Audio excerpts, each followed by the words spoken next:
Mr. Palmer. Yeah.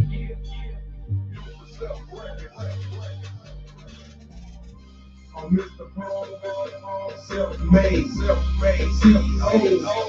self-paid. I do for self, I do for self. Motherfuck you and everybody else. I'm Mr. Palmer, self-made, CEO, self-paid. I do for self, I do for self. Motherfuck you and everybody else. I'm the one with the beard, with the fade. I'm self-made, CEO. I rock suits, Mr. Palmer suits. Niggas shine my shoes. Went from the hood to the Gold Coast. My class is so upper and you niggas so broke. I go outside, my environment. Everything I got, you niggas trying to get. I'm sitting back, laughing and getting riches. Bank rolls what I use to slap bitches. I'm so awesome, I'm so fucking awesome. Stick my middle finger up like Stone Cold Boston. Fuck niggas that suck my balls. Teabag that shit as I stand tall. You can make a wish from a fucking genie, but your life's low, so you will never be me. I'm long distance, the haters watch like feds. With a knock in love, wishing the nigga dead. Say I stole your name, never heard of y'all. Some East Coast niggas, never heard of y'all. Fuck what you heard, you been misled. Trying to stay my name cause your bitch gave me head. Y'all fake, y'all niggas fraud. You ain't a real motherfucking black mob. Straight actors, got a nigga laughing. Here's your Oscar, bitch stop acting. We make it rain, y'all sweat bitches. You throwin' change, we catch bitches. Y'all some immigrants that's non-existent. You don't belong here, so don't get it twisted. What you thought you saw was a mirage. I'm sorry, man, Mr. Palmer, bitch, fuck y'all. Yeah. What's going on, Brandon? Shout out to the Baby Mama Terrorist Bounty Hunters, and we here for round 2. I'm your host, Mr. Palmer, and what we're going to talk about is John Bass. John Bass was a father who dealt with a baby mama terrorist to the 5th power. Like I say, these white Karen feminists are the worst baby mama terrorists of them all. Even though we see these fake-ass queens getting caught on camera and everything else, but you got to remember the reason why child support was created was to help out the white married woman. Now, I'm not going to lie to you. Back in the day, child support was actually a legit reason because the white father who was in the military was going overseas and not coming back. And also you have fathers that abandon their household, abandon their kids, abandon the wife. So it was understandable why child support was created. Perfect Blackness in the house was going on, Chicago native, my man. And he can actually relate to false allegations. But as time go on, child support has become a lucrative business, political business, political power. And who does it really benefit? Government daddy. It benefits the baby mama terrorists because the baby mama terrorists use that to, give free money, live off another man's pockets, alienate the father, get the father killed, get the father arrested, get the father to be the most hated so-called deadbeat of society. And because of all this, it has taught society that men are not needed. Don't think men are good for it to be sperm donors and providers. What do you mean when I say provider? Ain't that what he's supposed to do? Yes, we're supposed to provide. But what I'm talking about, their logic of providing is pay that check. They don't give a fuck if you see your kid or not. If a baby mama terrorist go to court and say he ain't trying to be a father, they don't give a fuck. They can't make him. But they can make him pay that bread. Now, of course, they can come and say, well, you agreed on a contract to see your kids every other weekend. But he can't go to jail. What's gonna happen is she can get sole custody and all that, but you ain't seen your kids anyway, so fuck it. And you talk about fathers who are getting set up for failure. This is a father right here who was set up for failure. He was lied on by the baby mama terrorists that he was molesting his child, or his kids. And I told you, these devils are the devil's son-in-laws, not daughter-in-laws. They son-in-laws, because they masculinity is so high. They act like men. They talk shit like men.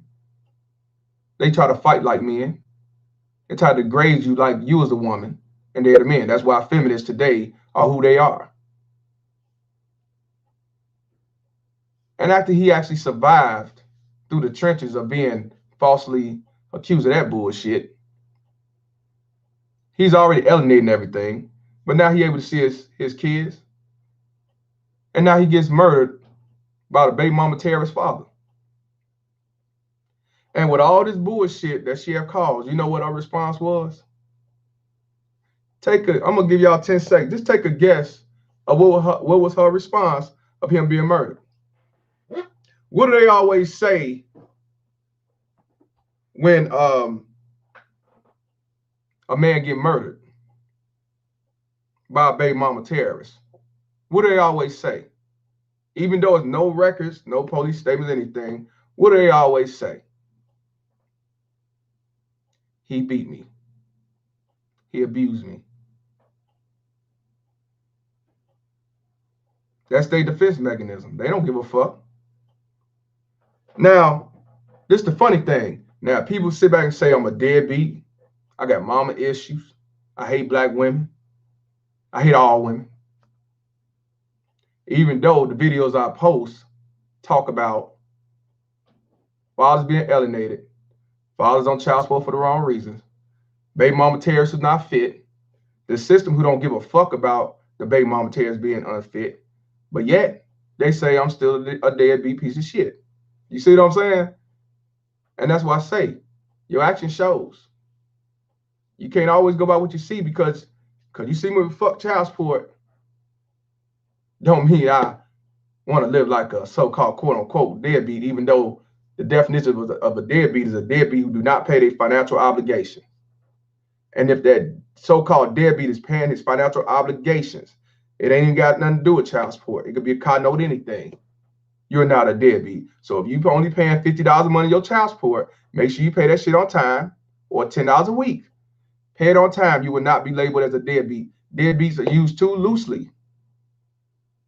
You know what I'm saying? So this is why I say fuck child support, because if it weren't for child support, the new age of child support, we wouldn't have all this shit going on, because these bitches weren't getting no money because they could just run in the court and say, I want them on child support. They won't be having them kids. They'll be saying, man, you can have your kid. Or they'll say, well, can we co-parent all of a sudden? Can we do 50-50 equal parenting time all of a sudden? These whores wouldn't even have a bunch of kids because they know after that first 2 kids, they can't get welfare and link no more. They can't live off of it. They can't get Section 8. They can't get vouchers. They can't get freebies and GoDaddies, and you can't even get a fucking GoFundMe. And these ratchet ass hoes will use a GoFundMe to take care of their fucking livelihood. They son get murdered because she molded to be a motherfucking gangbanger. He out there shooting up motherfuckers, carjacking everything. He get killed. She ain't got the mindset to get a $4 life insurance when a baby's born. It costs like $5 a month or $10 a month, and you get a high insurance. As long as the baby ain't got no sickness and everything, you'll get the motherfucker. They don't even have the mindset to get a fucking life insurance policy. So what do? They go to GoFundMe, how the Black Lives Matter, and then ask for $10,000, but these dumb motherfuckers end up getting $500,000. I don't donate to none of that shit. You know what I'm saying? So when people want to say, well, you just a hateful ass dude, well, when I hear about a father getting murdered unjustly because of a baby mama terrorist, hell yeah, I'm full of hate. The difference is I try to keep the mindset to do better and grow and continue to expose instead of go out there and just murder one of you motherfuckers. So now this man got killed. The baby mama terrorist saying she was getting beat. Ain't nobody feeling sorry for this man except fathers who can relate to this shit, or fathers who's going through this shit. But everybody else say, shit, he was a beat. It is what it is. So fuck him. You know what I'm saying? But we the haters. We the lowlives. We the deadbeats. We don't want to be fathers. Even though all we try to do is expose this bullshit that's been going on way before we was on fucking child support. You see what I'm saying? But we ain't shit. That's why I tell y'all men, when y'all have to go see your kids, if you able to go see your kids, the police say, however you see them, have your gun, have your shit on safety. Don't trust these whores. They will set you up for failure. Either they try to kill you, or when these, like my man said, these simp sons will try to kill you. The punk ass father-in-law will try to kill you. The punk ass mother-in-law will try to kill you. Your own friend will set you up for failure if he believe what the fuck she say. So that's why I say fuck these baby mama terrorists, fuck these whores, and I'm always gonna call this shit out. I don't give a fuck if you don't like it or not. Like I said, this page is for men. I'm not gonna sell out to please some bitch that took their chance so I get more likes and money and all that shit. Fuck you. If I gotta do all that, fuck you. That's me. So I'm gonna keep calling this shit out. You call me whatever the fuck you wanna call me. You ain't gonna do shit. Fuck you. Suck a dick and die. Don't give a fuck. Cause y'all motherfuckers been doing this shit for too fucking long, and y'all continue to do this shit. But then when somebody come out and give you that, then you want to say, oh, no, man, that ain't cool. Even some of these so-called men come out, no, man, that ain't cool, man. He didn't have to do all that. How the fuck you gonna say what the fuck he didn't have to do when motherfuckers like this, men like this, excuse me on that, men like this getting killed, getting falsely accused of child molestation of their own kid. My man Perfect Black has been accused 6 times of child molestation, child porn, beating his daughter in public. 6 times and they won't do a goddamn thing. But if he go out there and do this, then they'll say, oh, he ain't shit. He not do all that. Regardless, it didn't have to take that. Man, it don't matter. It matter what she did. He didn't have to go there for fuck you. You know what I'm talking about? Fuck you, bitch. Fuck all y'all motherfuckers. These simp sons and these simp husbands, these son husbands and all these motherfuckers that sit back and condone this shit, make excuses because they want to get a piece of ass, or because they was raised by baby mama terrorists and they side with these whores, or because they work for the system. Man, fuck y'all too. This shit is real. And I'm going to keep calling this shit out, and I'm going to go push it to another level, because I'm telling y'all motherfuckers need to be neutralized. And like I tell y'all, I don't tell y'all to go out there and go kill one of these baby mama terrorists. I don't want to see y'all in jail. I don't want to see y'all commit suicide. But when I hear about y'all motherfuckers that say, man, fuck this shit, fuck what Mr. Palmer say, I'm going to go kill a bitch anyway, I clap. No mercy, no pity in my book. I don't condone it, but you did what you had to do. I salute you, because you ain't had nothing to lose anyway. This man didn't have nothing to lose. Evidently, this piece of shit ass father-in-law had nothing to lose, because he went and murdered a man, an innocent man. And like I said, society do not give a fuck about you. Until y'all realize society don't give a fuck about you, you'll stop entertaining the bullshit, and you'll have the mindset where you don't give a fuck about none of that shit. Either you wash your hands, move on, or you try to fight, but as you fight, you keep living your life to the fullest, because you only live once, and they don't give a fuck if you die. They don't give a fuck about it. They just say, well, hey, bitch, get you another dude to suck up and get put on child support and set him up for failure. It's a trend, and they're going to keep allowing this shit. This bitch is not finna go to jail. She's not finna do no time. She's not even going to get ridiculed, except by us. You know what I'm saying? So let's get this shit started. It's an hour long, where my boy Chris Cole talks to a lawyer about this unfortunate situation. You know, shout out to Perfect Blackness, $5 donation. Appreciate you, bro. He said, what up, bro? You know, this is right up my alley. Please hit the like button. I agree. It is right up his alley. This man been accused 6 times. He's in Chicago. 6 times of him got me. I'm really heated. Molesting his daughter, beating his daughter in public, watching porn in front of his daughter, penetrating his daughter. This nasty ass shit that these baby mama terrorists create. And yet, he still gets his daughter. Now, if he was really a true molester, regardless of what the court papers say, as a mother, he ain't going to that motherfucking house. Or she ain't going over to that house. I'd rather you put me in jail, because he's an abuser, he's a sexual predator, and I don't care what that paperwork say.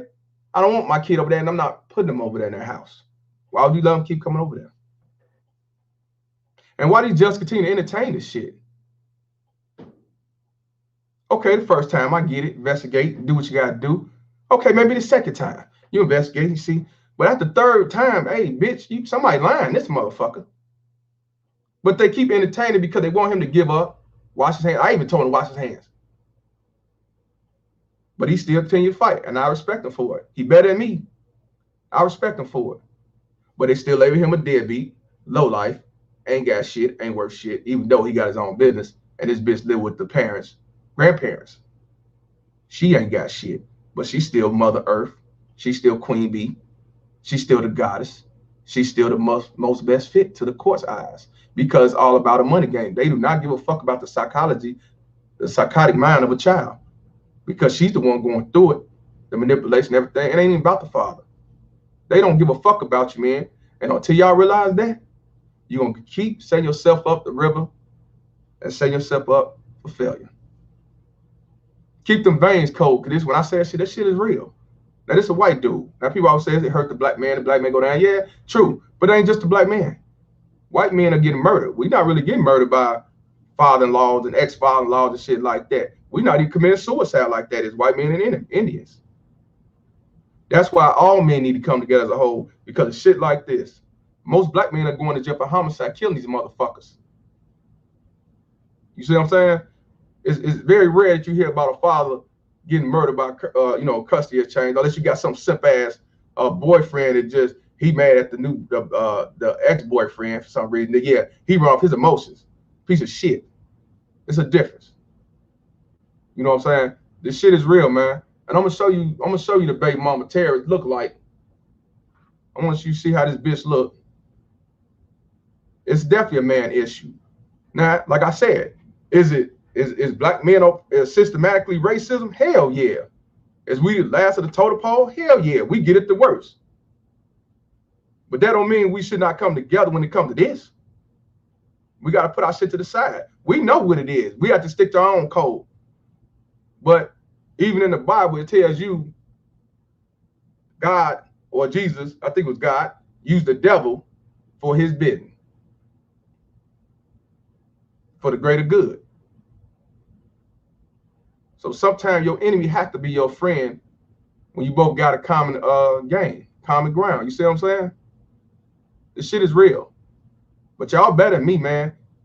Just a motherfucker calling the police at my crib made me wash my hands. I can't imagine being accused of child molestation. I cannot. I'm not for losing my livelihood for these motherfuckers. But like I said, when I call this shit out,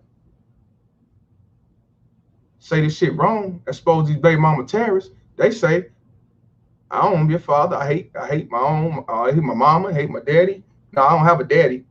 I hate black women. I hate all women. I would never understand the deflect and the shit, they just say, just run off the side of their fucking mouth. Don't even know what a fucking deadbeat is. This motherfucker right here, domestic violence victim, fuck out of here. But this is her right here. This is the reason why this man was killed. She was killed by the father-in-law.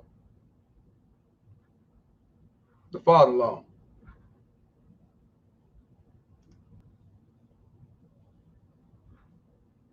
Hold on, let me go back to it.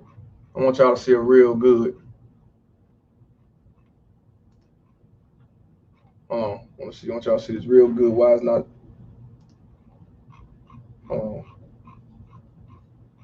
This is my fuck child support Facebook page, y'all.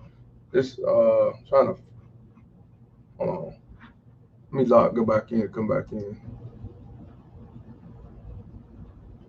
I want y'all to see a motherfucking ugly ass face.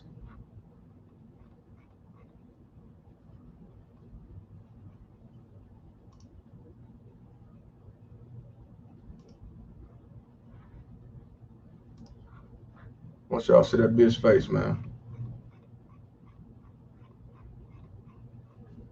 Nah, they didn't let me see this motherfucker.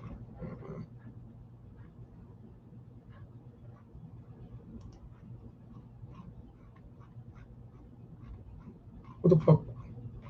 Hold on. I want y'all to see this bitch face. Everybody's up here. Please like the page. Let's keep showing this bullshit. Please like the page. Please like the page. Get this shit started. That's all right. Y'all seen that bitch face. Y'all seen that bitch face? Let me try live. I want to show that face. I gotta show that bitch face again. Good morning, hood servitive. Oh, man. And for shit like this, you can't blame no man for walking away. You can't. I'm sorry, you can't. Here we go. You can't blame no man for walking away from the bullshit when he going through all this shit. It ain't worth it. And y'all motherfuckers, this him right here. This him right here, John Bass. This him right here. But this the bitch right here. I'm gonna read this to y'all. My boy Chris Cole posted. Shout out to him. This is the woman whose father murdered John. Oh, I said John Bass. All they said John Mast. I thought it was Bass. Sorry, John Mast. Appreciate it, bro. My bad. John Mast, who murdered John Mast after her parental allegation. Her parental alienation, false allegations of sexual abuse of a 3 years. And a 3 years custody battle with only minimum supervised visitation has ended. So she had him on minimum supervised visitation because he was accused of sexual abuse. False allegations. 3 fucking years. And you telling me this bitch don't deserve that? You say she don't deserve that? You a motherfucking fool. Now, I'm gonna read it again because this shit is real, y'all. This is the woman whose father murdered John Mast after her parental alienation, false allegations of sexual abuse, and a 3 years custody battle with only minimum supervised visitation had ended. When he was finally cleared of all allegations. Her response after her lies and manipulation of being a victim of domestic violence had pushed this woman and her father to have John murdered at his first exchange of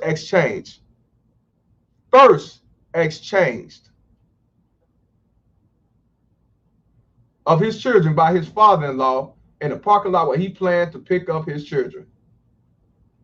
She's so-called victim of domestic violence. But we're the deadbeats, right? How many of y'all been accused of beating your baby mama terrorists?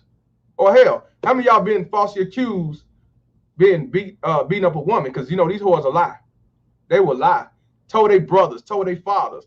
Just because, and all you did was dump the motherfuckers. And then next thing you know, they want to come up and whoop your ass and jump you and try to come to a bitch's defense. Shoot up your mama house. Shoot up your house. Kill your. How many of y'all got a friend that, see, Muhammad said I have. How many of y'all know a friend that got murdered because some bitch lied and said she was abused? Or better yet, how many of y'all got a friend or a family member that jumped to their sister's defense or jumped to a bitch's defense and they in jail right now serving time because she lied and said he hit me? And now he's doing time for a bitch that's out there doing the same shit she been doing, whole hop and everything else. Why? This brother is dead because of some bullshit ass lies.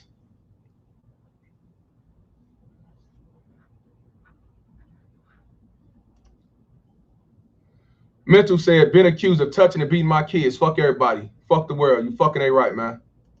Morton said, notice how she gets a man to do a dirty work. That's why I say you have to be careful for these blue pill ass suckers. That's why I tell y'all that we're the minority. Men are the minority. Men are the minority. Because they will get another so-called man to kill you. That's why I say we're lower the totem pole as a whole. Muhammad said, I got shot at behind false allegations. I got into a shootout, made the news. Where you from, brother? See what I'm talking about? Let me let Facebook know I'm on here too. Because this shit is real. This shit is real. And you get mad because the father washed his hands and walk away? He's a dumbass. He should have fought better. He should have picked better. Should have kept his pants zipped. No, he should have got out of Dodge. Fremont, California. So he got shot at in California with false allegation and lies. but he's still a deadbeat, even though this bitch lied, and she would not go to jail. She won't go to jail. Maybe the people that shoot at you go to jail, or the one to kill you. She won't go to jail. She gonna play victim, say she didn't know, she didn't want all that. Come with the Holly Berry move that I was mad at both of them bullshit. But yet, we're the deadbeats. Perfect Blackness, shout out to you. Donated $5 to the Baby Mama Terrorist Fund. See, this is why I stay armed and ready. My lying ex-wife folks won't dare bring that to me. I'll cost them dearly. You damn right. But you never know. These whores will set you up for failure. You have to be prepared. You can't trust these whores. Her dad sacrificed himself for a narcissistic daughter. Yes, he did. He was a sucker for that shit because she believed in entertainment, of course. But let's be real. Majority of us, you know, will listen to our kids. We will believe them and ask questions later. But when you're dealing with these manipulated ass kids, you have to think first before you do what you do, because these motherfuckers do lie, even your own kids, especially they manipulated. And the sad part about it, a lot of these baby mama terrorist mothers do know that their daughter ain't shit, but what they say, I gotta stick to code. You know what I'm saying? She would never go to jail. Let me finish reading this.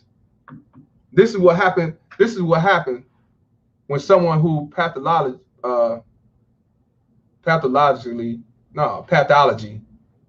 goes undiagnosed, and the courts don't either understand or care. No, they don't care that they are being manipulated by an abuser. Courts must become experts in false allegations now, as this system has made way due to laws and policies to a new breed of criminal, the false victim. This was Chris Cole wrote on the platform. They don't need to be diagnosed because it's obvious how these motherfuckers are. They know this shit. You got text messages, you got stuff on the Parent app, you got videos, and these motherfuckers still side with these whores. But yet, I hate women. I hate them. I'm not running around killing baby mama terrorists. At least not with a gun. I'm exposing. I'm not running around killing child support officers and the Cook County court officers and shit. You know what I'm saying?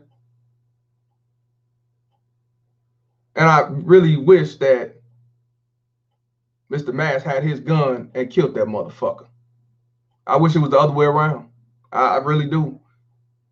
And yeah, they would have said he'd have to do all that and it was wrong and he should have kept fighting or he should have did this.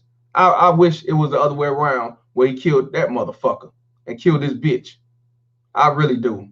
I swear to God, I do. I do. I do. These bitches get away with shit since forever. Ever since this feminist shit really grew, these motherfuckers think they do what the fuck they want to do, and they get away with it. Just play victim. Well, he used to beat me. That's why I stabbed him 106 times and cut off his dick because he beat me. And this bitch only get probation of 5 years, if that. But see, they say I'm evil for saying I wish it was the other way around. Whatever you say, I don't give for what you think. I really don't. I don't have nothing to lose. Fuck you. I really do wish it was the other way around. Father was coming. The father-in-law came. They exchanged the child. He was talking shit. Mr. Mast was trying to get his kids in peace. Dude pulled out his gun, but Mr. Mast dropped first and shot his ass dead in the head, killed him, and he got his kids and called the police, went on about his business. Self-defense. That's what I wish. That's what it should have been. So this shit right here, this bitch smiling, grinning, she still will have custody of her kids. She will have a new sucker around. He will be step simp, and she will continue to live her life and still stain his name. She gonna still mention his name. She ain't gonna sit back and act like he don't exist. She gonna play victim. She gonna mention his name and still call him low lies and he beat me and my dad should not be in jail locked up. But she don't care because he did the devil's deed. He don't care. He old. Most likely he old. He'll do his 20 years And he gonna play victim, talking about he old age and shit. He didn't know.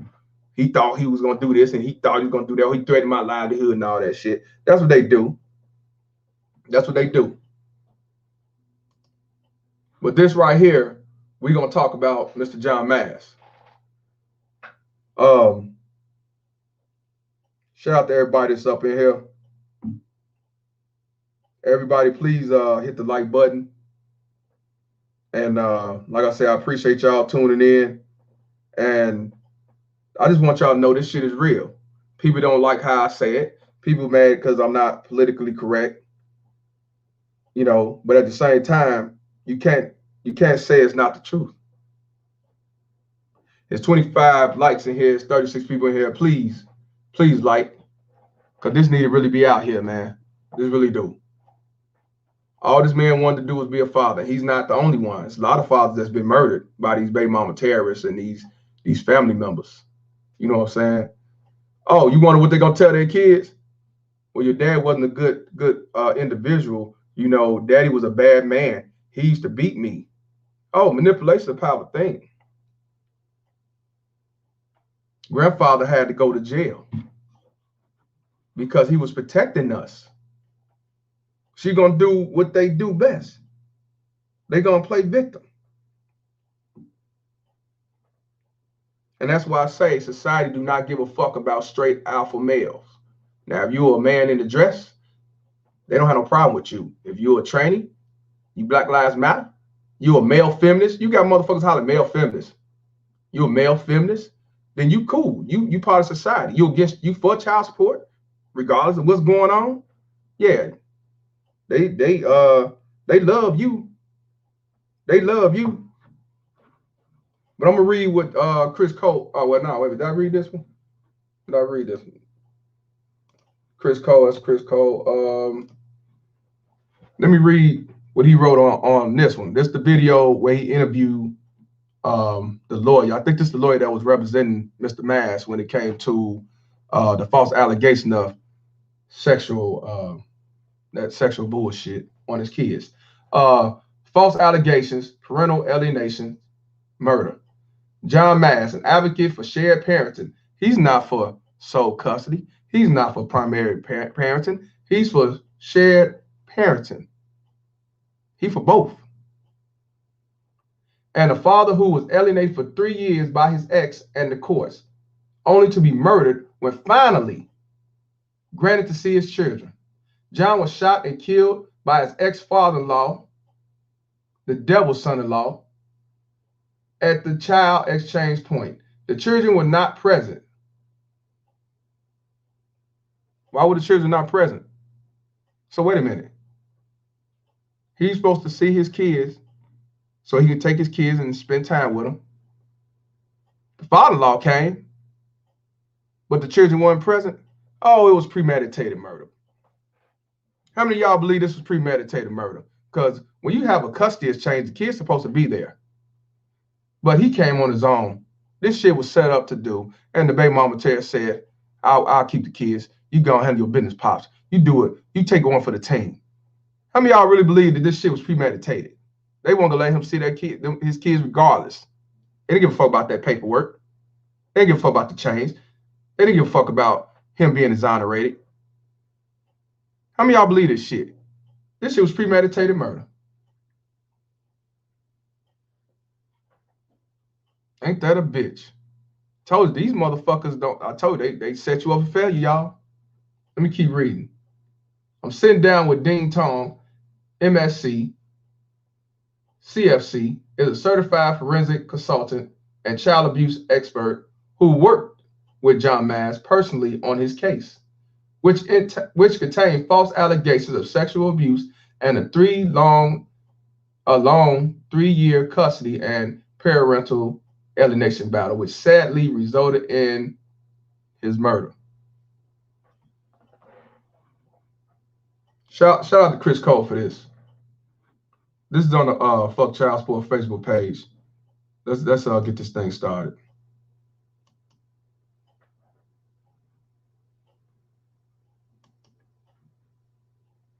This shit got me heated, man.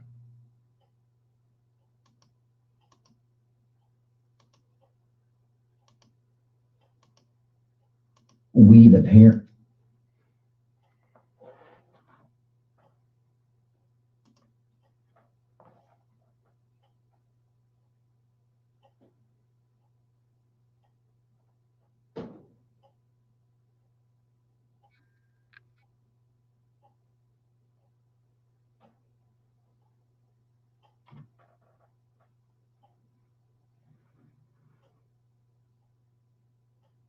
Going to be joining me.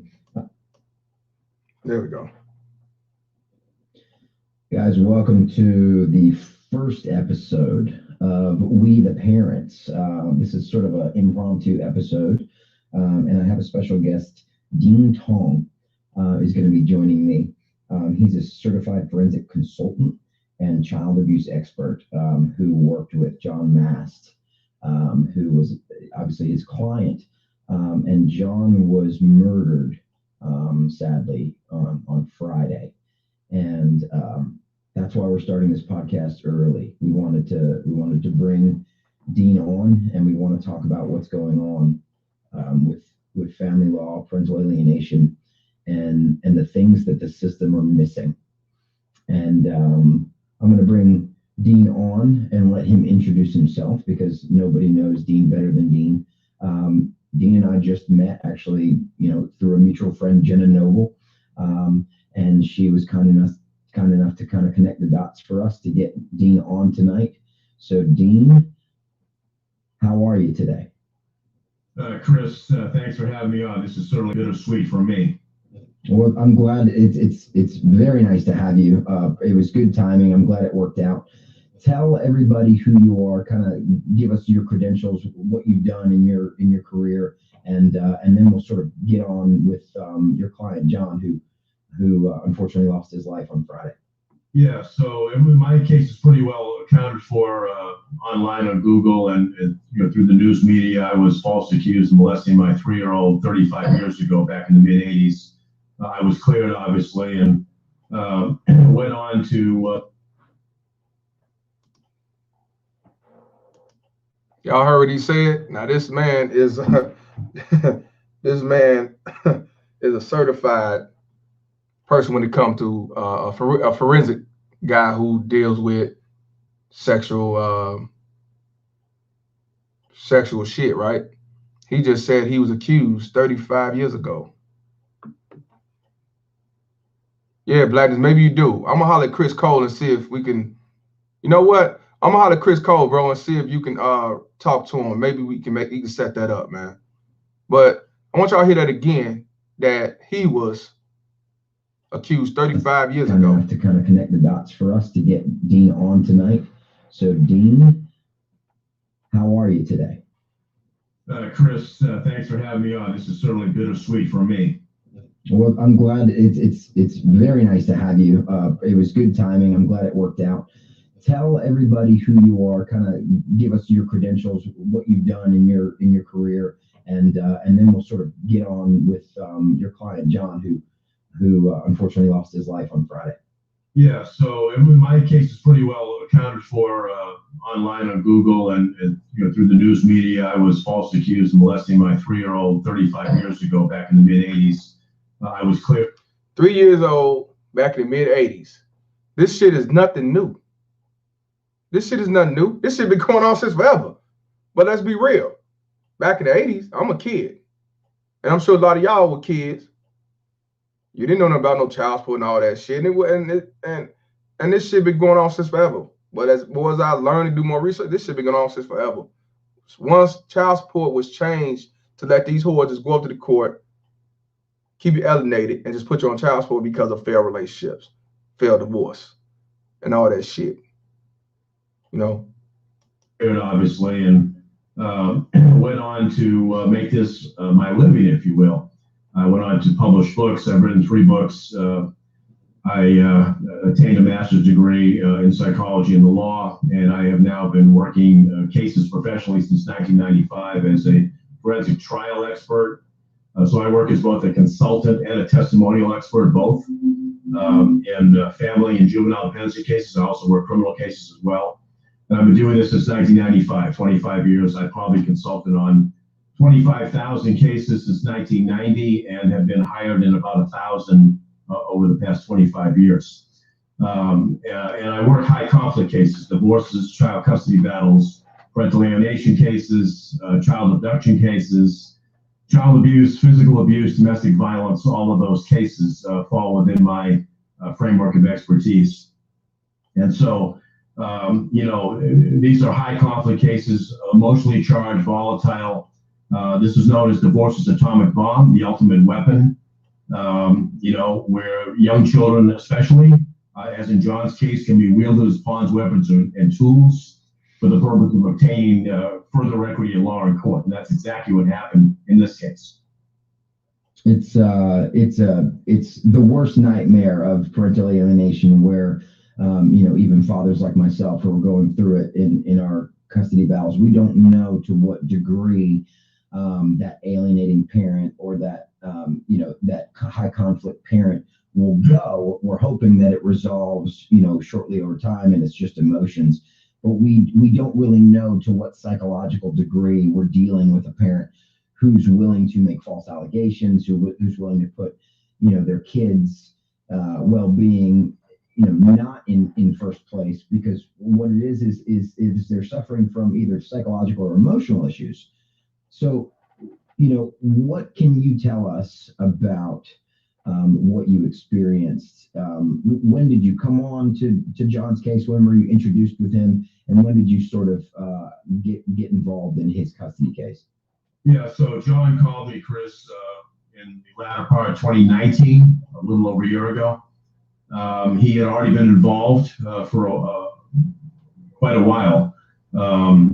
His wife falsely accused him of domestic violence in the latter part of 2017, 2 years previous, and then took off with the kids from North Dakota to Idaho. When she did that, she violated the UCCJEA, which is every state has one. That's the Uniform Child Custody Jurisdiction Enforcement Act. She violated that state law from North Dakota. She violated the federal clean hands doctrine. She had unclean hands when she took those kids interstate. And she violated the federal Parents Kidnapping and Prevention Act. She didn't tell John she was leaving with the kids. She just took off. Okay. Mm-hmm. So that was the first sign of the so-called, as I call in my book, Elusive Innocence, a fatherectomy. I'm here to eviscerate you from the lives of my kids and vice versa. Right. All right. Well, she didn't stop there. So John had been not getting anywhere in the courts. He had been stagnant. He went ahead and hired me the last part of 2019. I started working with his local counsel. We were unsuccessful in getting the mother psychologically evaluated. I then recommended John hire a lawyer from out of state to come in what's called pro hoc vice as out of state counsel, but to work with local counsel. So now two heads are better than one. So it was Mike Tyson time, and mother was not stopping. She was escalating her allegations. Okay, so I have the transcript testimony from the maternal grandfather who murdered my client, John Mast, and it's not pretty. I mean, he's very, he's frustrated, he's aggravated. He says John is a rapist, a sodomizer, a pedophile, a pervert, predator, all the terms. He admits in his under oath in his deposition that he will not. He's recommending to his daughter, the mother, do not foster and nurture the relationship of those kids with him. Do just the opposite. He admits that. I mean, make no mistake, this guy was very clear in his position. So his position is he a bitch ass motherfucker. That's what his position is. He sided with the baby mama Tess because it's his daughter. And then again, on some real shit, he probably believed it because why would his daughter lie to him? So let's go off of that's my daughter. She has no reason to lie to me. I'm not just doing this as a father just because, I'm not doing this because I just hate dude and just want him out the picture. This is my daughter. I raised her and I was there for her. Why would she lie to me? So if she says that he's molesting my grandbaby, I'ma do what I gotta do to X him out. I don't want him involved. I don't want in it because he says so. But fella, let's be real. You know what your kids is capable and not capable of doing. Y'all can relate to that. You know if your kid is a liar. You know if your kid is a piece of shit. You know this. You ain't gonna go out and call them out in front of everybody else, but you'll tell them behind the scenes. Even my mother, you know, baby mama Terry, some motherfuckers try to say, you know, he did this, he did that. She not finna go against me to her, but she'll come and chastise me and say, look, I know you did it. You capable of doing it, blah, blah, blah. That ain't right. You shouldn't do it. And to be honest with you, he probably just believed it because that's his daughter. And that one thing you cannot do is run off your emotions. You got to investigate it. And if you can, you need to hear both sides. So when these bitches be trying to say my baby daddy ain't shit, and she seemed like a nice woman, you don't mind her having a child or whatever, you need to try to meet that dude, because these bitches will say anything to tickle your chin to get you in. So then you come in the door hating this dude, but then you find out later that he's alienated, didn't want to be that did want to be a father, wasn't allowed to. And now you a sucker because you still entertain this shit because you love her. The fuck out of here. You can understand. He also said that he admitted that the mother had been raped as a child by Mennonites and the Amish in Wisconsin. Right. Y'all heard that, y'all? The daughter has been raped by Amish and some other motherfuckers. Let's hear it again. This guy was very clear in his position. So you can understand. He also said that he admitted that the mother had been raped as a child by Mennonites and the Amish in Wisconsin. Right. I don't know about Mennonites. I don't know what that means. I don't know if that's Klan or whatever. And the Amish as a kid. So maybe when she came back and said he raped me, I mean he beat me and he did this, he believed her. Was she raped back then as a kid? I don't know. I can't say it's false. I can't say it's true. So evidently he already had some guilt in his head about allowing that to happen, you know, and only mean not saying allow it like as in, yeah, go ahead and do it, but he was around when it happened and he wasn't there to protect her. So now this actually makes me think that he got the mindset of fuck what's going on. If she say she's been beaten and all that shit, I'm a believer. I ain't going because she already been raped by the Knights and the Amish. So maybe this dude was really all about being there for his daughter, but what he doesn't realize, this baby mama Terrence manipulated him to be a sucker to go out there and do premeditated murder to a man who just wanted to be a father. So it ain't no excuses what the fuck he did at all. I just want y'all to get the understanding now, maybe why the fuck his dude is doing the shit he was doing before he did his evil ass deed. She was raped as a kid by the Knights, whoever the fuck that is, and the Amish. And because of that, he wasn't there to save her. So I guess he said he gonna save her now. You have to watch out for these whores. Your own daughter could be a baby mama terrorist if she's raised by one. And she will set you up a failure and say, Daddy, he did this. Daddy, he did that. But then again, she don't respect you because the mom don't respect you. So you still be a sucker, say that's my child. No, you better investigate that shit. Because she's setting you up for failure. She probably don't give a fuck about him as a father either. She probably blame him for her getting raped. Maybe her mom was a baby mama terrorist mother. So he, like you said, like somebody said, they will use so-called men to do their evil deeds and let him go to jail and shit. The mother ain't going out there doing that shit. They get some sucker ass dude or some dumb ass nigga to go do it. Damn, this shit is real, y'all. So here's a woman, and she would accuse John not only of domestic violence but raping her. So she accused him of raping her during the marriage. So the father, the husband raped the wife. Now, they say that a man can rape the wife based off saying no. Once she says no, it's considered rape. Even if you're married, y'all. I hope y'all know that. A lot of people don't know that. You think you get married, you can have sex if you want to. You can as long as she don't say no. And you know the old saying, if y'all drunk and she say rape and you say, no, she gave it up to me. She gonna say, Well, she was drinking. She wasn't in her right mind. You took advantage of her. Even though you was drunk too. They say you're a man, you should know better. That's that feminist shit. They can get drunk, fuck 20 different niggas at one time. And then when she realized people label her as a hoe, getting trained on, she sit back and say, they raped me. And then the 20 guys saying, yeah, but she said we could. Yeah, but I was drunk and I didn't know no better. Going to jail. Perfect Blackness says, Mennonites are the very fundamental religious sect similar to Amish. They are another spinoff of the Protestant church. Crazy, ain't it? None of this has been proven, just hearsay.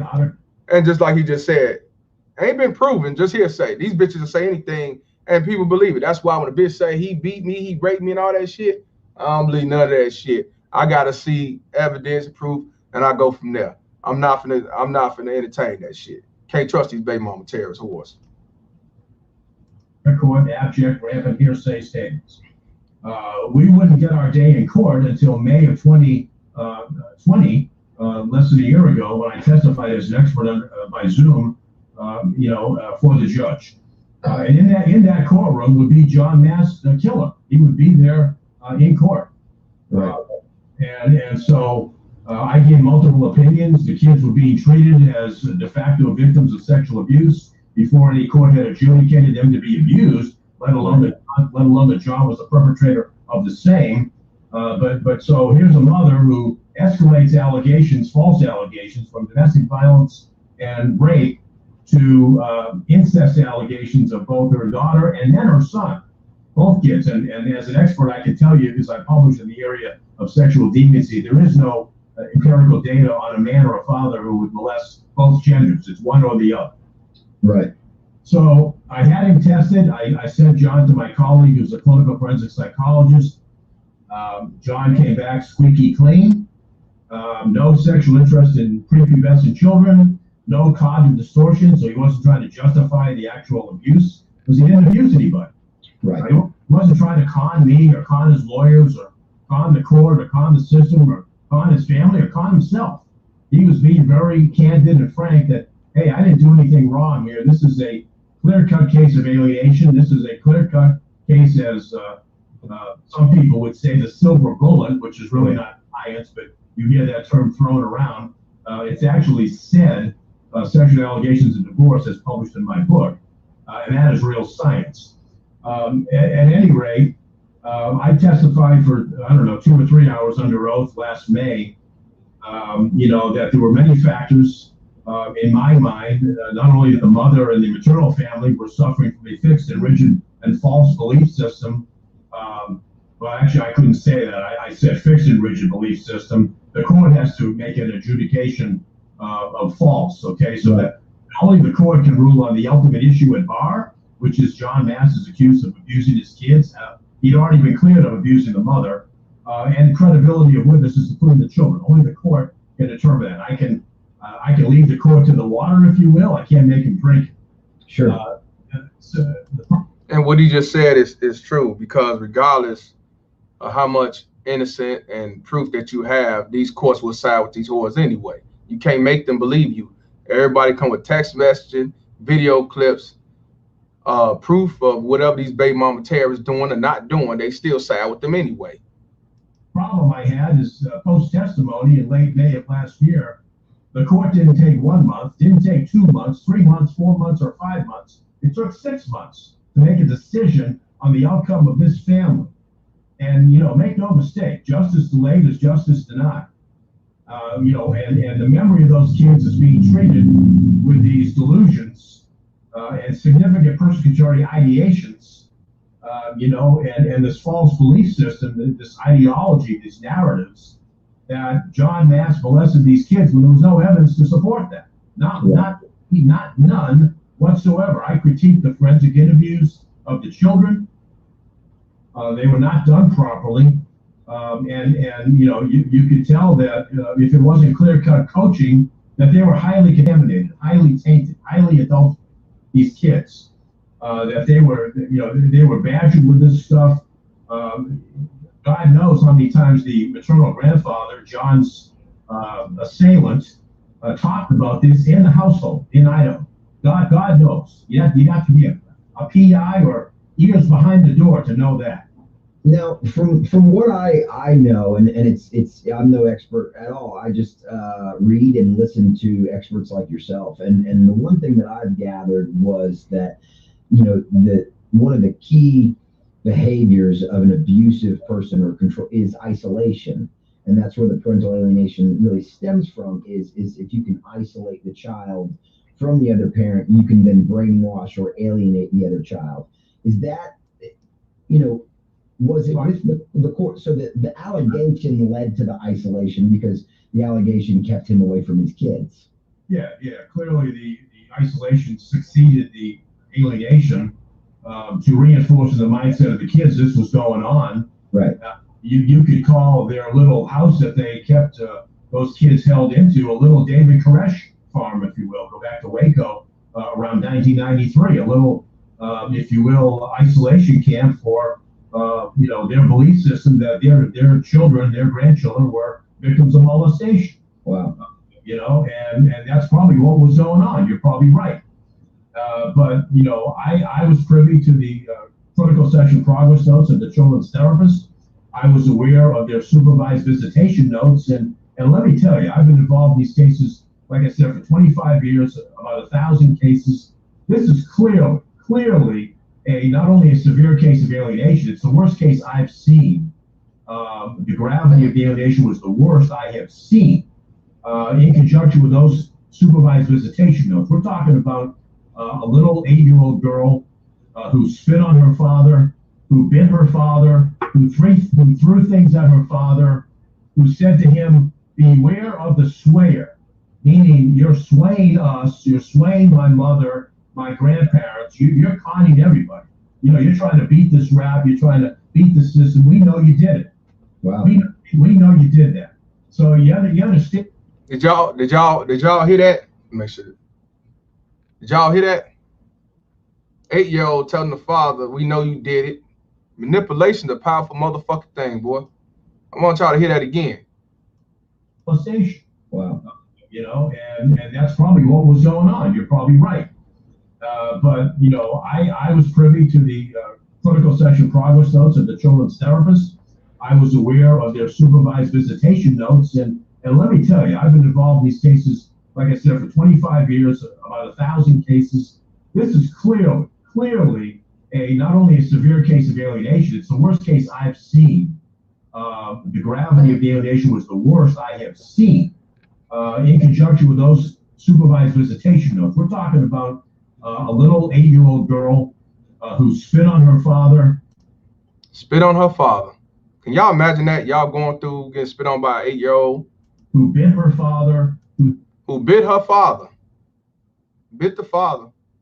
Who threw things at her father. Threw things at her father. This father. Who said to him, "Beware of the swayer," meaning you're swaying us, you're swaying my mother. Now that's manipulation. That came from the baby mama terrorist, and it was just spoke by the kid. Manipulation. My grandparents, you're conning everybody.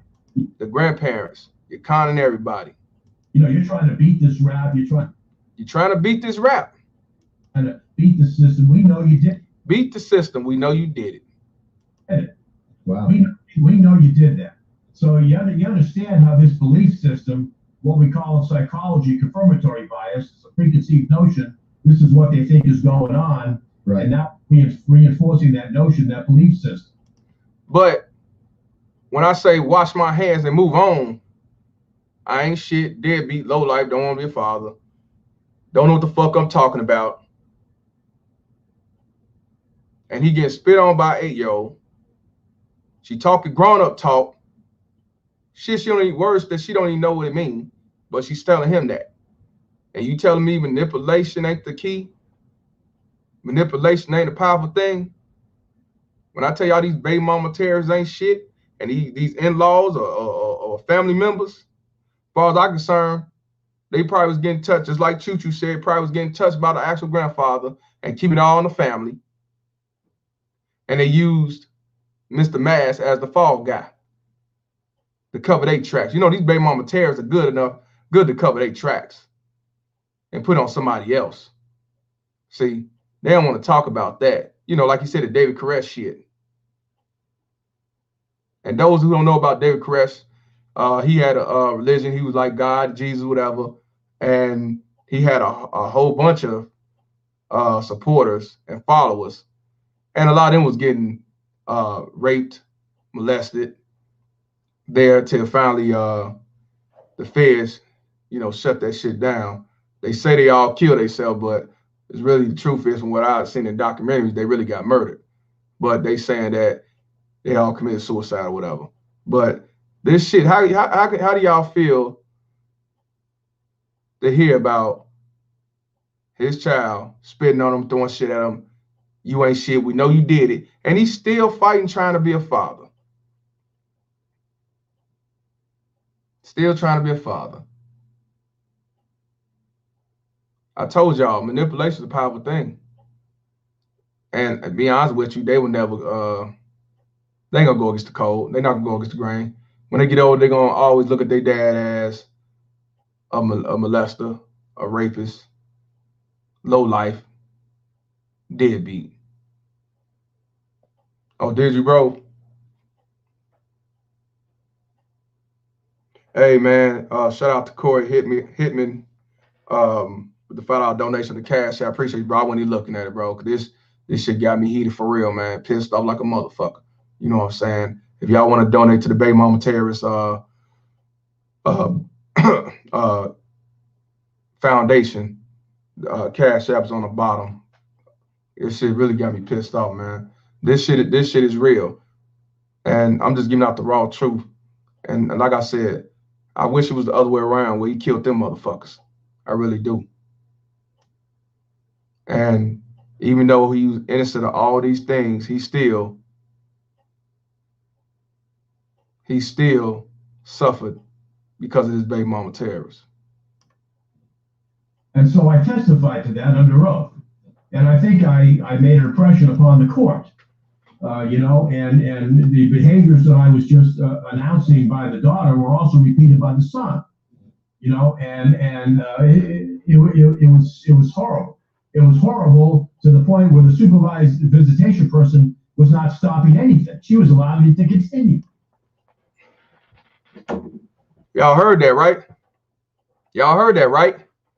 So not only that the daughter was already doing this, the son was doing it too. And not only that, the supervisor who's supposed to be supervising this visitation continued to allow it.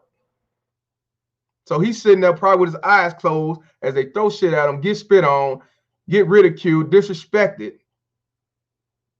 And if he would have washed his hands and walked away and went on about his business, he'd have been wrong, deadbeat. If you don't fight and continue to fight, he's wrong. You stupid. You should have kept it going. If she's bad as she is, you'll keep fighting. You'll keep fighting. You ain't shit. You just stop bitching. Stop bitching. And you telling me this man is a molester and a deadbeat? And the motherfucking supervisor that was there allowed it to happen. Probably was getting a kick out of it. I bet you was a bitch. Getting their rocks off. Yeah. Teach that motherfucker. Teach that motherfucker. He is a deadbeat. You know why? Because she got the mindset that her ex was a deadbeat. And she did the same shit to her ex. That's why I told you, hey, man, keep them veins cold on ice, man, because this shit is real. And he said, this is the worst of the worst. And I bet you if I talk to one of y'all, I'm gonna hear shit worse than this. The only difference is you're not murdered. You know what I'm saying? Perfect blackness. My daughter's 9. She hasn't spit or hit me. She knows that I will draw. But she continued to say fucked up shit. And she believes some fucked up shit that she got from her baby mama terrorist ass mother. Goddamn right. Yeah. You got some kids that don't have the balls to do what they do, but they do enough just by saying what the mama said and believing the shit. So it's just as bad. Words can kill you. You know what I'm saying? Words are deadly. Gator said I had to tell my daughter to lose my number and never contact me again. Ice cold veins. My man. My man. And any motherfucker got a problem with that? I don't give a fuck what you think, bitch. Goddamn motherfucking right, man. Fuck them. You got a manipulated ass kids that's hurting you, setting your failure, getting yourself sick, fucking up your household and what you got going on. Fuck them too. Wash your hands. Get the fuck on. Toodaloo, motherfucker. Facts. You know, fuck all that shit. And so we couldn't get into court to try to fix this. We finally had a court date, like I said, last May. You know, and the judge took 6 months to make a ruling, and he did clear John Mast of all abuse, domestic violence, child sexual abuse, everything under the sun. Obviously, that didn't sit well with Mr. Brashear, the alleged assailant, I should say, because he is innocent until proven guilty, even though news reports say he admitted at the scene, confessed to the shooting and the killing of John Mast. But I'm going to go by the law. He is that motherfucker guilty. I understand you got to go by the law. The law, motherfucker guilty. The motherfucker's guilty. All these motherfuckers guilty. They all murdered him. The manipulated ass kids, that supervised visitor, the judge, the court, the county, child support, definitely the baby mama terrorist. She should be charged with inspiring this motherfucker shit because she escalated the whole motherfucking thing. But yet, like I said, Mr. Mast still a deadbeat, molester, lowlife, ain't shit. Don't want to be a father. Just like I'm a lowlife, running for child support, ain't got shit, ain't worth shit. Hate women, hate black women. I hate all you motherfuckers. So now you know. Had a court date, like I said, last May. You know, and the judge took 6 months to make a ruling, and he did clear John Mast of all abuse, domestic violence, child sexual abuse, everything under the sun. Obviously, that didn't sit well with Mr. Brashear, the alleged assailant, I should say, because he is innocent until proven guilty, even though news reports say he admitted at the scene, confessed to the shooting and the killing of John Mast. But I'm going to go by the law. He is innocent until proven guilty. He is an alleged assailant, not a guilty assailant yet, even though he, in his term, gleaned my client to be guilty of molestation before he was tried in a court of law. Once he was tried in a court of law, he was found not guilty, basically, John Mast. But make no mistake, James Brashear became an alleged judge, jury, and executioner all by himself. And oh, he wasn't by himself. Yeah, he did it by himself, but the baby mama terrorist was all that. The courts believed all that. They just didn't have no evidence to, you know, to continue the charades. And they finally said, fuck it. That's why they kept prolonging it, because they know he was innocent. It ain't just him. He the man that pulled the trigger. But the baby mama terrorist and everybody else who supported her are all involved. They all involved, not just him. He was just a dumb sucker that did it. And clearly, I think it emboldened the daughter, the mother in this case. I think they were working, if you will, quid pro quo. You know, I'll scratch your back, you scratch mine. Exactly. And so and so we get this order a couple of months ago, and obviously gasoline pouring on the fire. John, I told John, make no mistake, I had several conversations with John in the last year. You gotta be. You got to have eyes behind your head. You got to wear a body cam. You might have to pull a bulletproof vest. You damn right, and that's what I'm telling y'all. This shit is real, y'all. This can happen to a white man, black man, Indian man, Mexican man. It don't make a difference. When you got a baby mama terrorist, they all do the same motherfucking shit. I swear to God, I think they come from the devil. They blood related, because all these bitches do the same similar ass shit. Some do way worse, some don't. But they do the same similarity shit. And that's because the courts allow this, society allow this, they entertain this. As long as they're getting that good old $51 billion, they don't give a fuck. That's just one nigga gone. But if it's the other way around and this man shoot up the whole family, then he's low-lifed it. Hope he get the death penalty. He didn't have to go that far. Regardless of what she did, he didn't have to come to this bullshit. You know how they do. They don't give a fuck about us. And like I said, this shit was premeditated. The first day he was supposed to do a child custody exchange, the man, piece of shit, did not bring them kids. he went there purposely to go kill him. And the baby mama terrorists allowed it. Just like you said, I scratch your back, you scratch mine. You take it for the team. You ain't got to worry about him anymore. And I'll still get my kids. I'll play victim and say he beat me. And I don't have to be a baby mama terrorist no more. But you will be a baby mama terrorist because you're going to do it the next motherfucker and the next motherfucker and the next motherfucker. And if you want to be so-called, you know, they usually start going to church and woe is me and I seen God and I'm sorry. But you'll still continue to manipulate them kids and manipulate, hate the father, even while he dead and gone. While you high-fiving this shit. Because y'all motherfuckers ain't shit. When you go to protect himself from anything further, because we all know that even once an alienation case gets resolved, let's say a judge allows you to see you still have a target on your back, because now they're probably coming at you harder if you get to be around your kids more. Well, and yeah. You know, if you read the chapter on SAID in my book, if you Google that syndrome, SAID, sexual allegations of divorce, you're going to read about a person who will not take no for an answer. They just will not accept no for an answer. What baby mama terrorists take no for an answer? I know fathers who got custody of their kids. These baby mama terrorists still try to fight. And they on drugs. They living in the streets. You know why? Because they know they need that child for that benefit, whatever she's getting, the freebie from government daddy, from child support, the link card, welfare, or a shield and all that shit, or just to have a toy, a Barbie doll around for attention and everything else. Hell yeah, they not finna let it go. It's very rare you see a baby mama terrorist convert to be a good woman and try to better herself. Hell no, they're gonna stick to code. They're gonna be like this forever. Once a baby mama terrorist, always a baby mama terrorist in my book. And motherfucker be talking about you need to let it go and co-parent. You can't co-parent no baby mama terrorist. She is not gonna let it go. That's why this man's dead right now. She's not gonna let it go. They will not let it go. My man Blackman has been accused 6 times. He gonna get accused again. Might be 10 times by the next couple of years. But these the Mother Earths, these the goddess, these the best fit. No, they the best unfit. By CPS, by the professionals, by the court, they don't care. In their minds, he's guilty. He did it. He got away with it. He beat the rap, and we're gonna lay down the law. It becomes a case of anarchy, right. You know, and so that's exactly what happened here. And John walked into a trap, big time. He was, ambushed, obviously.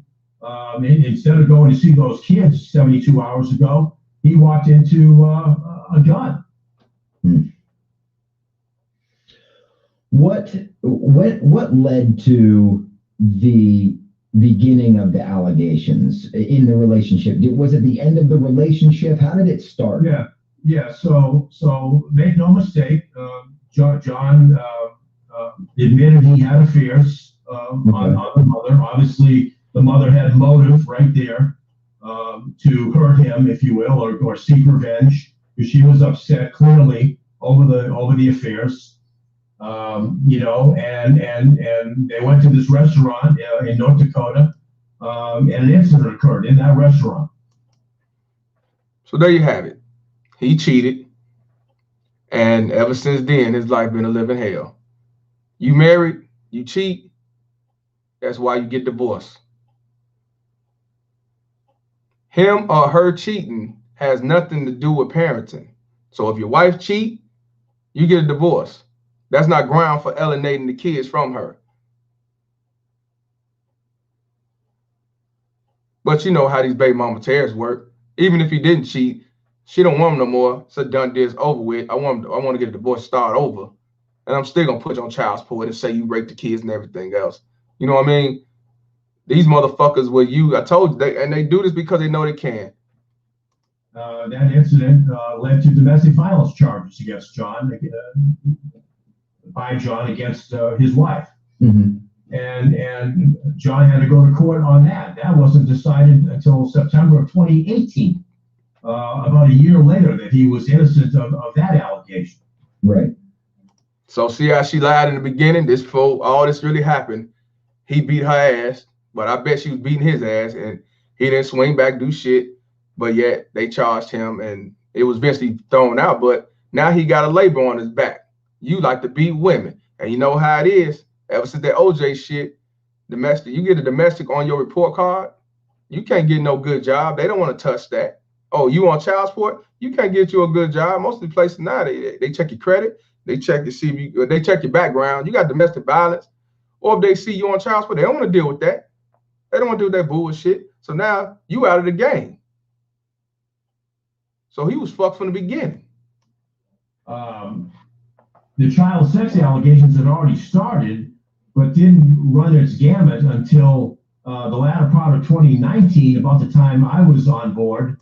Oh, so it did. It already started. So she already just set shit up. But what came first was being beaten, abused by him. And if that didn't work, then I'll come back with the he touched my kids and he molested my kids bullshit. When allegations started cropping up against the son, which I knew in my mind as an expert that this is just a bunch of poppycock. Right. And I mean, this is not just, this isn't even well-meaning, well-intentioned, and misguided. This is just pure confabulation at this point, And I mean, and I recall some of the signs and symptoms of behaviors of the kids. I mean, there were allegations of bedwetting and nightmares and flashbacks and some stuff like that. And you can see that in child sex abuse. You can also see that in 1,000 other things. Right. Such as separation anxiety. Right. You got that picture. These kids love their father. Yeah. I mean, and I can speak a little bit to that myself in my own case. My ex, unfortunately, has been taking my kids to therapists and trying to get them diagnosed with autism, ADHD, anxiety disorder, sensory processing disorder. And each time I sort of interjected, and they were prescribed SSRI medications and put on one medication that the doctor suggested, and I wasn't even told about the doctor visit. And there was an adverse side effect, and they immediately took them off of that. So apparently in the last year or so of me being a little more proactive in the medical, which when we were together, I worked most of the time, and she sort of tended to those things. And I started noticing more doctor's visits and things like that. And as soon as I sort of interjected and started asking questions, apparently my son's autism and anxiety and all those things disappeared. But I did suggest to the doctor that environmental issues might be the cause, or being, like you said, they love their father. All of a sudden, dad's gone. And, in my case, a new man was living there pretty quickly. And it's a lot for a child. And then you're not seeing your dad. And I don't even know half the things that were said to my kids. And it's hard as a father, as a natural protector, to be restricted by a legal system that isn't an expert in the psychological issues that we're dealing with. Right. And in your situation, and in many cases come across my plate, kids that have ADHD, which is now called ADS in the DSM-5, the doctors will treat the kids with what's called Vyvanse, and Vyvanse can cause hallucinations. Okay. And that may have been what was given. I have to look at the medical records. I have them in the other room. But in John's case, the mother unilaterally cherry-picked this therapist in Idaho and placed the kids in with her, and she was doing play therapy, which there's a whole chapter on that in my book, dolls and puppets and drawings. And let me tell you, one of my longtime associates, Dr. Stephen Ceci, CECI is how you spell his last name. He is the co-author of the book Jeopardy in the Courtroom. And Dr. Ceci, arguably the premier expert in the world on child development and child suggestibility. And little kids, they are very suggestible. You can talk about the Tooth Fairy, Santa Claus, Peter Pan, the Easter Bunny. They can talk about Daddy touched my pee-pee. And especially a mother like this, who has a background where she was, sodomized by Mennonites and Amish in Wisconsin as a child, and raped allegedly by John Mast as an adult during the marriage. So you can only imagine the words and the stories going through the minds of the kids talked about by the three adults in that household, the mother and the two grandparents. Right. And that's what happens here. And when you get that reinforced by a therapist who doesn't talk to the alleged perpetrator, my client, no contact with him, no interview with him, right? She's only getting one side of the story. Well, who's vetting the case? Right. Who is seeking alternative hypotheses, other reasons why the kids are saying what they're saying? Well, that guy is me. That guy happens to be me. And fortunately, John got me on board. The old saying, better late than never. Sure. Well, obviously, I helped clear his name, but I didn't help what happened 3 nights ago. Right. And I'm literally beside myself, trying to figure out in my brain what could have I done differently to stop that from happening. What could I have done being 1,500, 2,000 miles away from the crime scene? What could I have done differently? I'm in Florida. Right. So, I never met John. The closest I got to him was over a computer screen by Zoomcast last May during my testimony. Right. So you go back and you check your episodic memory, your explicit memory, and you're trying to juggle your memory and say, what did I do right? What did I do wrong? What did I leave out totally? And I had some issues with the local attorney. Make no mistake, I'm not an easy guy to get along with. Right. I have my own legal theory and strategy in the case that may not be the same as the lawyer. Right. The lawyer's the lawyer. The lawyer files motions, petitions, argues the case in a court of law. I'm the expert. We're supposed to get along, and all I's dotted, T's crossed, but sometimes it becomes oil and water. Right. And we don't get along.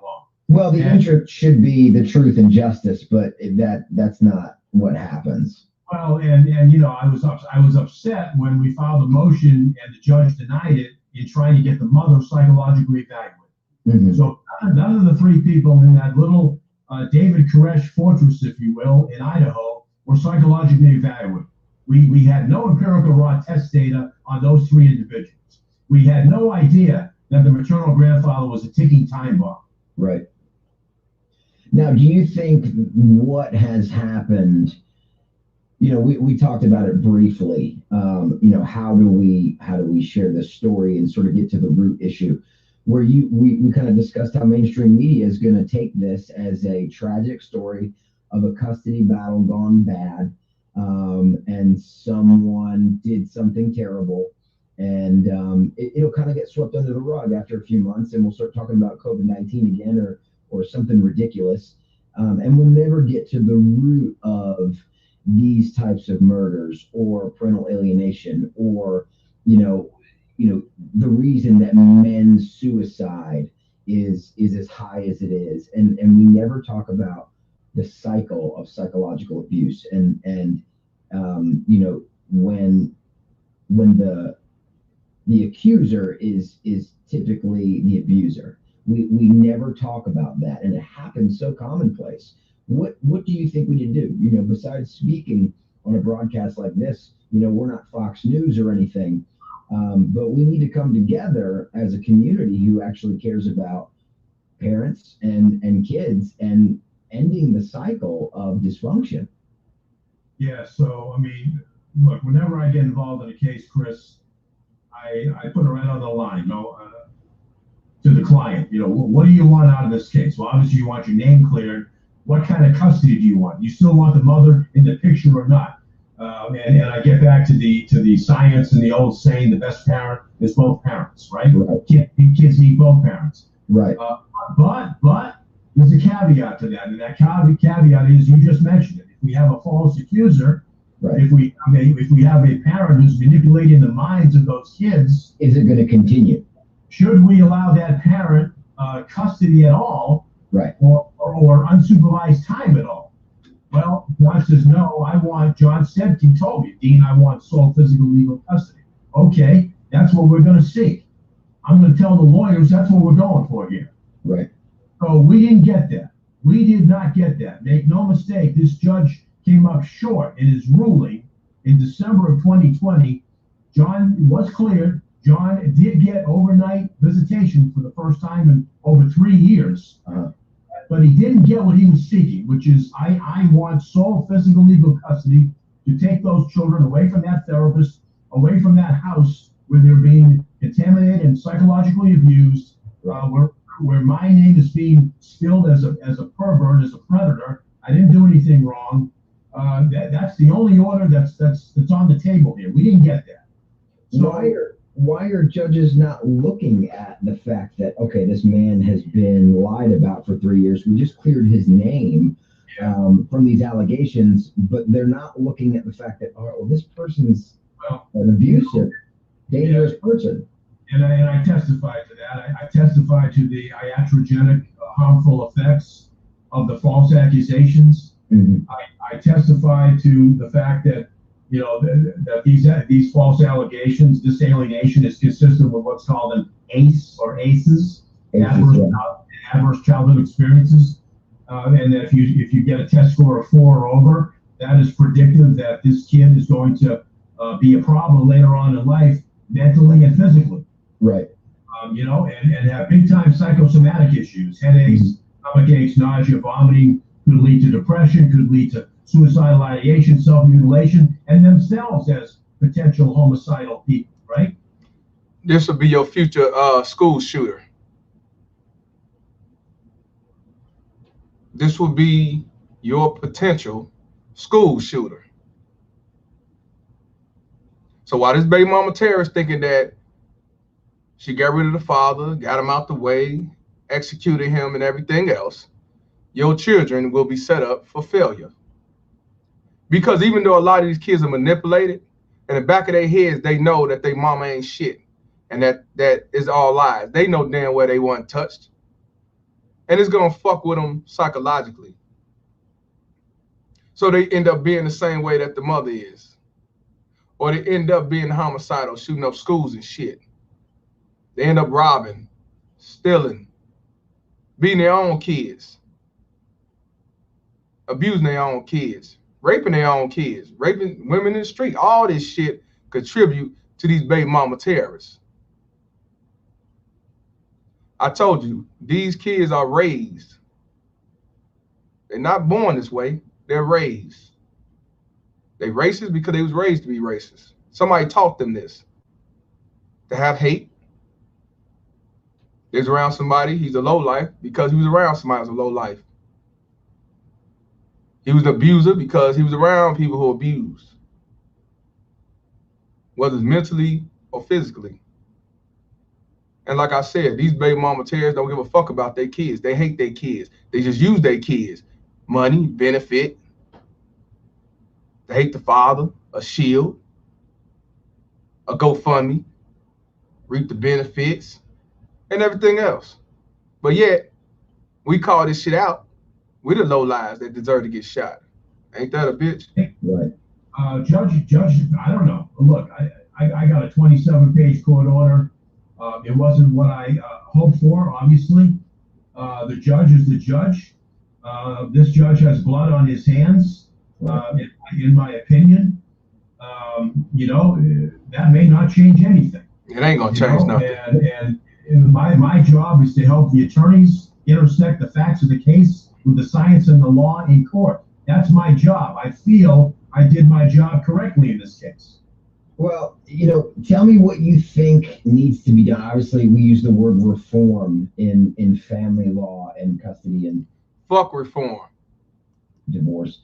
You know, when we're dealing with people who, let's just say, don't break up that well, because they, you know, they maybe came from abuse themselves, or came from fatherless homes, or they were molested or abused, and they recreate that narrative in you know, that broken child, that abused child many times grows up to become a parent, you know, and repeats that narrative through their children, and it just sort of shifts the characters around. And instead of them being the child that was abused, they're now the protective parent of the abuser, and they create these scenarios. Yes, they do. And I want to say, shout out to Black Gator, $5 donation to the Baby Mama Terrorist Fund. You're doing an outstanding job exposing and dissecting the variations of evil of these women. Respect. These motherfuckers ain't shit, bro. I ain't gonna lie to you. I was one of them came simp suckers saying happy Mother's Day. I mean happy Father's Day on to a mother. You know, and it was because they actually had fathers who wasn't shit legitimately. But motherfucker, when it's all said and done, you still not a father. I don't give a fuck if you try and do both world roles. I don't give a fuck if the fathers chose not to be in the picture or you and them out the picture. Bitch, you are not a father. You will never be a father. You can't raise no boy to be a man. Then, you know, I wasn't the type to make excuses that I didn't do, but I did some simp sucker shit, you know, being pro-black. And even what Pac say, even as a crack fiend, mama, you always be a black queen. Nah, get that shit out of the river. You a bum, you a bum. Ain't no such thing as a halfway bum. So, no, I'm kind of all the fuckery. All women ain't queens and all men ain't kings. Ain't no such thing as a deadbeat dad. You call out these deadbeat ass whores. And majority of men who go to jail for abuse and rape are lies. Majority of men who on child support is for the wrong reasons. GoFundMe ain't nothing but a new form of life insurance or a getaway grab. Bitch show their ass, say she needs some money to get her hair done. These dumb sucker motherfuckers gonna pay it. She gonna get more than she asked for. And don't let a child get killed by another nigga in the street. Oh man, play victim, get one of them Black Lives Matter lawyers and everything else. Oh man, he finna get set, just like Jacob Blake. Even though the baby mama Tears called the police on him, she the reason why he got paralyzed. We saw the video, the phone call, but they blame that white cop. So like I said, I entertained a lot of that dumb shit too back in the day, way back in the day. But fuck that shit. Yeah. We're dealing with a legal system, and a lot of this isn't about legality. It's like you said, it's more about psychology. And Blackman said I had a GoFundMe about my case a year and a half ago to pay for a better attorney. The judge made me take it down. I've since fired 2 attorneys. Any man is getting GoFundMe and trying to get GoFundMe, I do not blame you. You're using it because you have to get it. You know what I'm saying? These baby mama Terrors do it because they know they're gonna get it. Dumb shit. So these motherfuckers use that for life insurance and free grabs. We don't do them things. Ain't about y'all. Muhammad say never hire these attorneys. They all in on it. Yes, it is. Better off going pro se. You're damn right. You know, I know it goes both ways, but they didn't hate the father when he was clapping those cheeks. Yeah, facts. Facts. My BM and her mom called the police on me 30 times for false allegations. Cops came to my house, guns out just to intimidate me. Yeah, right. Fuck out of here. And emotion. Yeah, and what it is, Chris, and what I try to articulate to the attorneys, it's undiagnosed and untreated F24 in the ICD-10.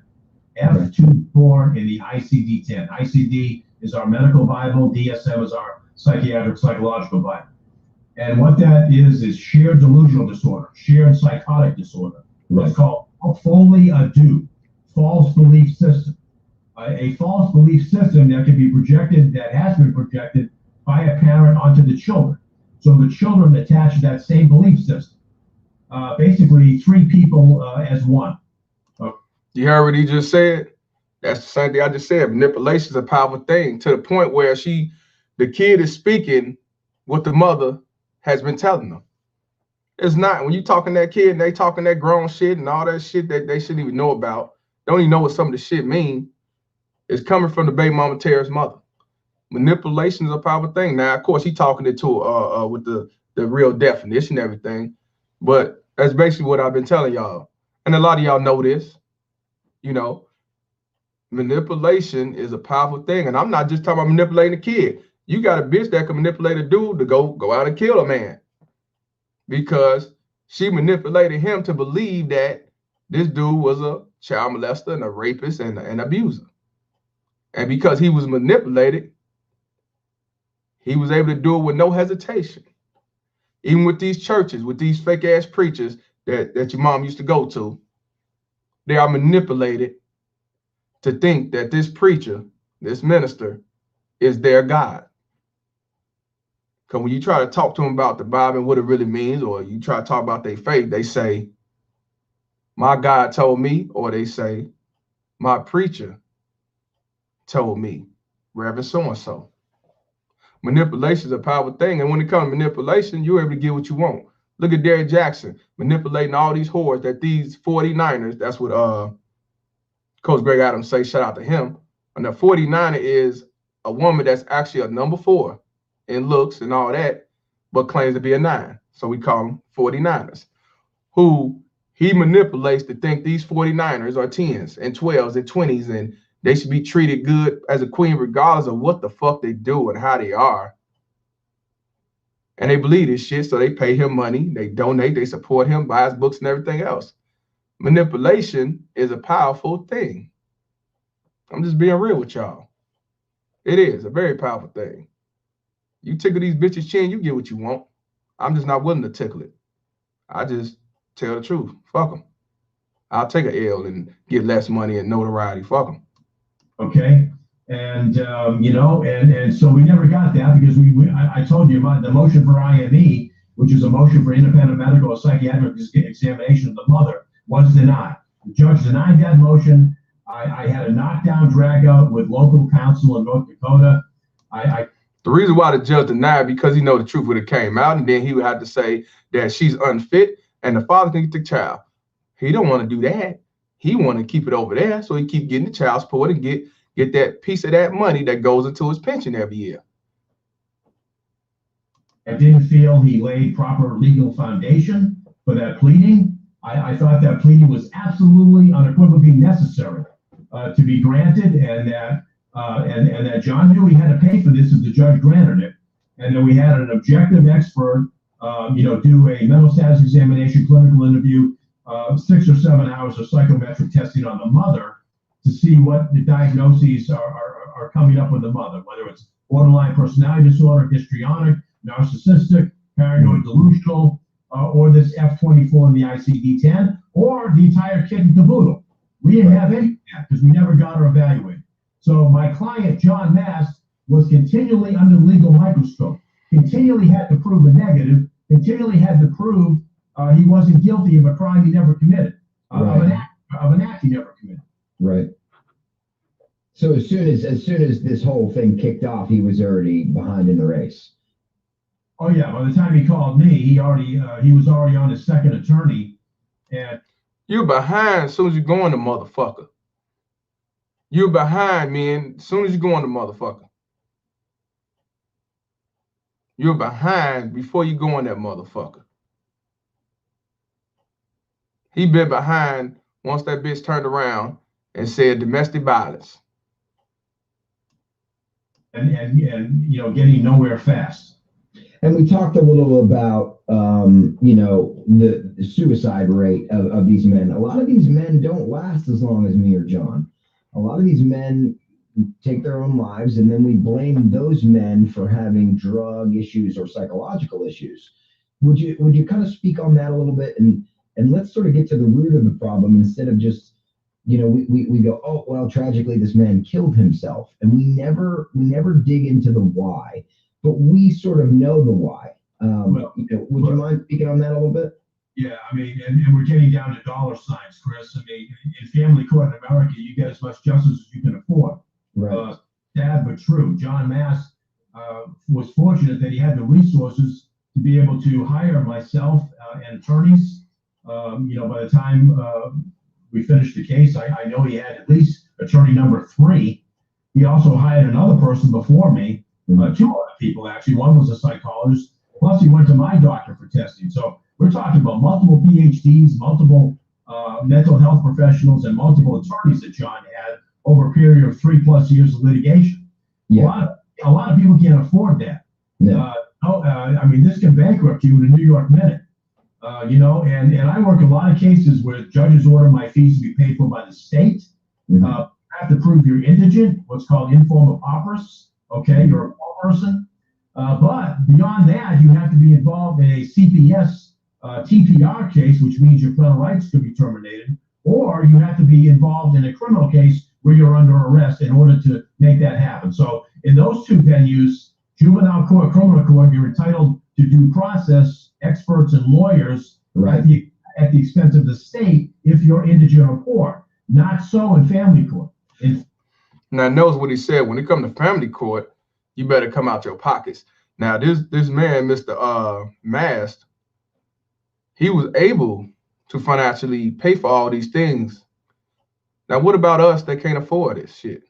What about us who work at Walmart, who work a job that doesn't pay? It's just enough to keep the roof over your head, and you got to spend all this money to try to prove that you're not a rapist or a child molester or a domestic violence man.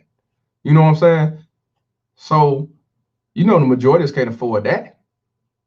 And I'm sure he paid up the ass just to prove his innocent, to have his rights not be taken away, which was already taken away from the beginning. Well, you get as much justice as you can afford. Well, and we can get into the whole industry. It's designed that way. Literally, family court, civil court is the let's call it the godfather of the courts. It's the bread and butter. It's where the money comes from. It's emotional people, divorce, assets, attorneys, custody battles. We're fighting over the most important things in our lives, and we're hurting so badly trying to hang on to them that we're literally willing to be impoverished and sell our kidneys to be parents, to hang on to a home, to hang on to anything that we have. And the system is designed to strip everything from us and leave either both or one person broken. And the people that are suffering, who these courts are claiming are in the best interest of the children, the best interest of the children is not broken parents. It's not John Mast being dead. It's not their grandfather going to prison. It's not their mother potentially going to prison. These kids lost a lot on Friday, not just their father. And they're going to now either repeat this cycle and wind up in the system themselves. They're going to be dead, or they're going to be in jail. And that's what the system is doing, is it's creating new clientele all the time by destroying families and children. And I'm not the trier finder of fact, Chris. I'm just an expert. So, the judge has to rule on the ultimate issues at bar, which is parenting time, custody, child support, maintenance, marital assets. All that stuff is determined by the judge. Right. And like I said, and make no mistake, we're in a court where the legal burden of proof is 51%. Preponderance of evidence, prima facie evidence, more evidence than not. So it's a very slippery slope where a judge can make a mistake on the side of caution, err on the side of caution, not on John Mast's side, on the side of those children. And that's probably why he didn't get custody. Right. And because the judge is rolling around in his head, well, Tom was convincing, but there's always that what if, because when this happens, this is an act for only the perpetrator, the victim, and God is present. There's no witnesses, right? In a child sex case, right? There's no witnesses unless you have medical evidence. You're not going to have any witnesses. Right. So the judge is rolling around his head. The kids have had stability and permanency with his mother. Mm-hmm. They're young children. What kind of a demon would I be if I extricated those children away from the mother and the maternal family who only know that family, right? Mm-hmm. And I'm playing devil's advocate, but that's the thinking of a judge, right? And I'm not in agreement with that. Make no mistake. This is look what happened Friday night. No, and people like yourself should be educating these judges. These judges need new further education in what we're dealing with because they're making the wrong decisions. Well, and don't forget, now he said all the things about what the judge is thinking. Don't forget this. Damn, if I give him custody and I take the kids away, I won't get that much in my pension. Because this dude, he makes over 6 figures. She make, $50,000 a year, maybe 60, but he pays $1,000 a month. And if she go on child support, I only get about $300-400. That's less money going to the $51 billion crime bill. That means my pension, I'm not gonna get $100 each. I'm gonna get $10 each. I can't have that. Hell no. No, look, I'm just got to psych myself out and say, even though this brother right here had evidence and he did his part, and I believe him, but I really have to go with the what if factor. And I'm just saying this dude could be a child molester anyway, because I'm gonna lose it. I gotta stick to code. Fuck that. He did it, and we're gonna keep it the same way it is. Supervised visitation. He's a molester, and I keep my money in order for my damn self. Shout out to Mr. Muhammad, $10 donation. He said, you have to begin to read and study in order to beat these people. Going pro se is the only remedy I know. The attorneys and judges went to school together. It is rigged. You are your best advocate. 100% a right. If you have to use a lawyer, use it if you really have to. I say get a lawyer and talk to him for consultation and go around that way. That's what I say. Learn the laws and don't run off your emotions. Look, trauma, Chris, can be quantified. Okay, so in the old DSM-4, we had what's called the GAF scale score, Axis 5, which is the global assessment of functioning. And if you had a trauma score of 51 or lower, that was consistent with trauma. The lower the number, the higher the incidence of trauma. Well, we're not on the multi-axial scale anymore. In 2013, this all shifted to the DSM-5. Now we're on what's called the HUDAS system. But trauma can still be measured. And I don't know the level of trauma these kids had allegedly when they were treated by this therapist in Idaho, because that number was never quantified by this therapist. I never had a number in the note. I had all of her clinical session progress notes. But clearly there was confirmatory bias, not only by the family, but by this therapist who had a preconceived notion John Mast molested these kids. Do you think that we need to start questioning the accusers and treating them and investigating the accuser just as much as the apparent abusive person? I mean, you asked about reform earlier and changes in policy and legislation, and it's a whole system that needs to be revamped. And right. Not only do we need to elevate the burden of proof in the law by going from preponderance of evidence to clear and convincing evidence up to 75% in all family courts. We need to make false accusations a felony. It's a felony. This is why I say fuck the fun, family court and child support. Dismantle the whole motherfucking thing and start from scratch. All that defund child support, all that reform child support, fuck that shit. Dismantle the whole motherfucking thing and start over. And when you start over, have the real people to say what should be in this shit. It should be the old way. It should be the old way child support was. For married women who the father that abandoned the household and abandoned their child. That's the way it should be. Not able to run up in the courtroom just because she can. Whether you take care of the kid or not is not their business. Their job is to put you on child support and get that $51 billion crime bill.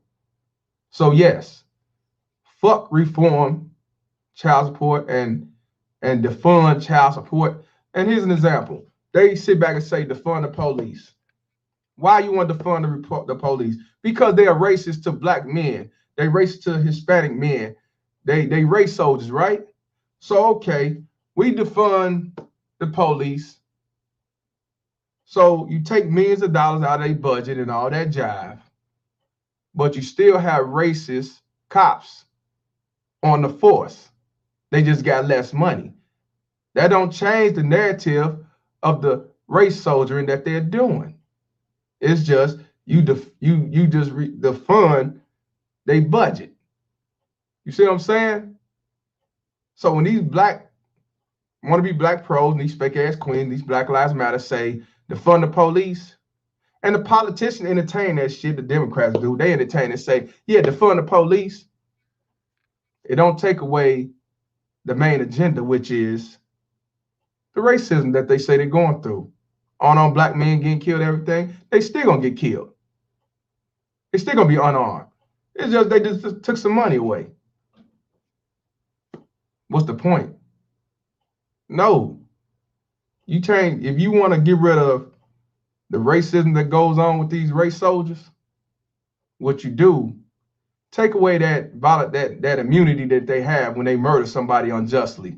They don't go to jail like we would go to jail for killing somebody. They get 5 years, if that. They get a year. They may get fired and they go get a job somewhere else in another state. But they got away because they got that immunity shit. I forgot the whole thing, but they got immunity. They don't go through all that shit. They may get fired and then maybe they get a couple years in jail, but they got immunity. That's only 1% of some shit. But if you have it where the police go to jail and do time just as much as a man on the street, and they take away that immunity shit, then it will change. They're gonna be like, I ain't gonna take that chance killing an unarmed black dude or unarmed white dude or even an unarmed Mexican, because if I do that and they got proof, I'm gonna do 30, 40 years. That's how you change the system. Get rid of that immunity. But I ain't gonna lie to you, Donald Trump didn't want to get rid of it. And he's a Republican, right? Racist piece of shit, right? But guess what? The president right now, Joe Biden, also said he didn't want to get rid of the immunity for the police. So why y'all saying Trump racist? So that means Biden racist too, because he didn't want to get rid of it either. They support these motherfuckers. Same way. They no different. He's just worse. Shout out to Jonathan Bennett, $9.99 to the Bay Mama Terrorist Fund. Thanks, Mr. Palmer.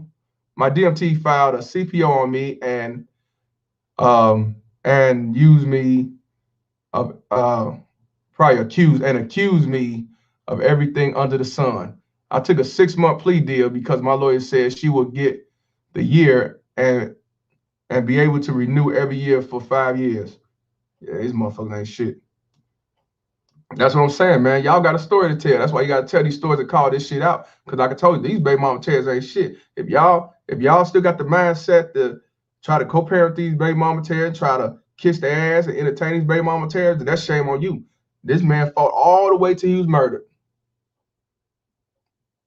And he still didn't get the justice he wanted. You know what I'm saying? Because of a baby mama terrorist. Shout out to Brendan Sutton. Appreciate you, brother. In Florida, it is a felony. You will go to prison in Florida, Florida Statute 39.205, subsection 9. If you are arrested and prosecuted and convicted of that, you're going away for 5 years. Now, mine may be one of 3 or 4 states in America that do that. And that needs to be pervasive all across America. Exactly. And again, or everybody needs to have children in your state. Yeah, and then the legislature in Washington, D.C., and I'm talking about Joe Biden, the same guy who co-authored the Violence Against Women's Act in 1994 under President Bill Clinton. So, good luck on this happening. But I'm about to say what needs to be done, and what needs to be done is we need to repeal CAPTA, which, if you're not familiar with CAPTA, that's the Child Abuse Prevention Treatment Act, also known as the Mondale Act from 1974, almost 50 years ago. That needs to be repealed. That's what started this engine running, known as CPS. Right. Okay, that needs to be repealed. Then 20 years later, we got VAWA, Joe Biden's baby.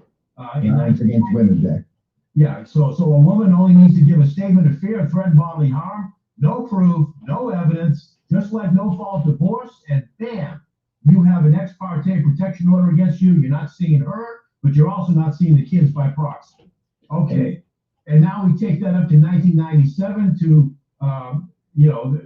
the elite, the Clintons, Hillary and Bill, and the Adoption Safe Families Act, also known as ASFA, and that allowed for quick termination of parental rights within 12 to 15 months, and that's what's going on. And of course, we all know about foster care in this country is a proverbial nightmare. So those are the 3 laws that need to be repealed, and you also have, of course, Titles 4D and E of the Social Security Act, which supply all the money that keeps funding this system into Washington, D.C., and then disseminated from there to the states. Which pretty much promotes, you know, profit over parenting. Exactly. So, you know, what do we do to men? You know, I'm a father. You're a father as well. You've gotten yourself involved heavily, and you know, you took your experience and you turned it into a profession and an advocacy, and you've probably done a lot more good than you even know. What is your advice to parents like me who are starting a podcast from the beginning? Despite how my custody case goes, I will be on here. There will be evidence of what reality is for my children and their children, my grandchildren. What do you believe in your personal and expert opinion?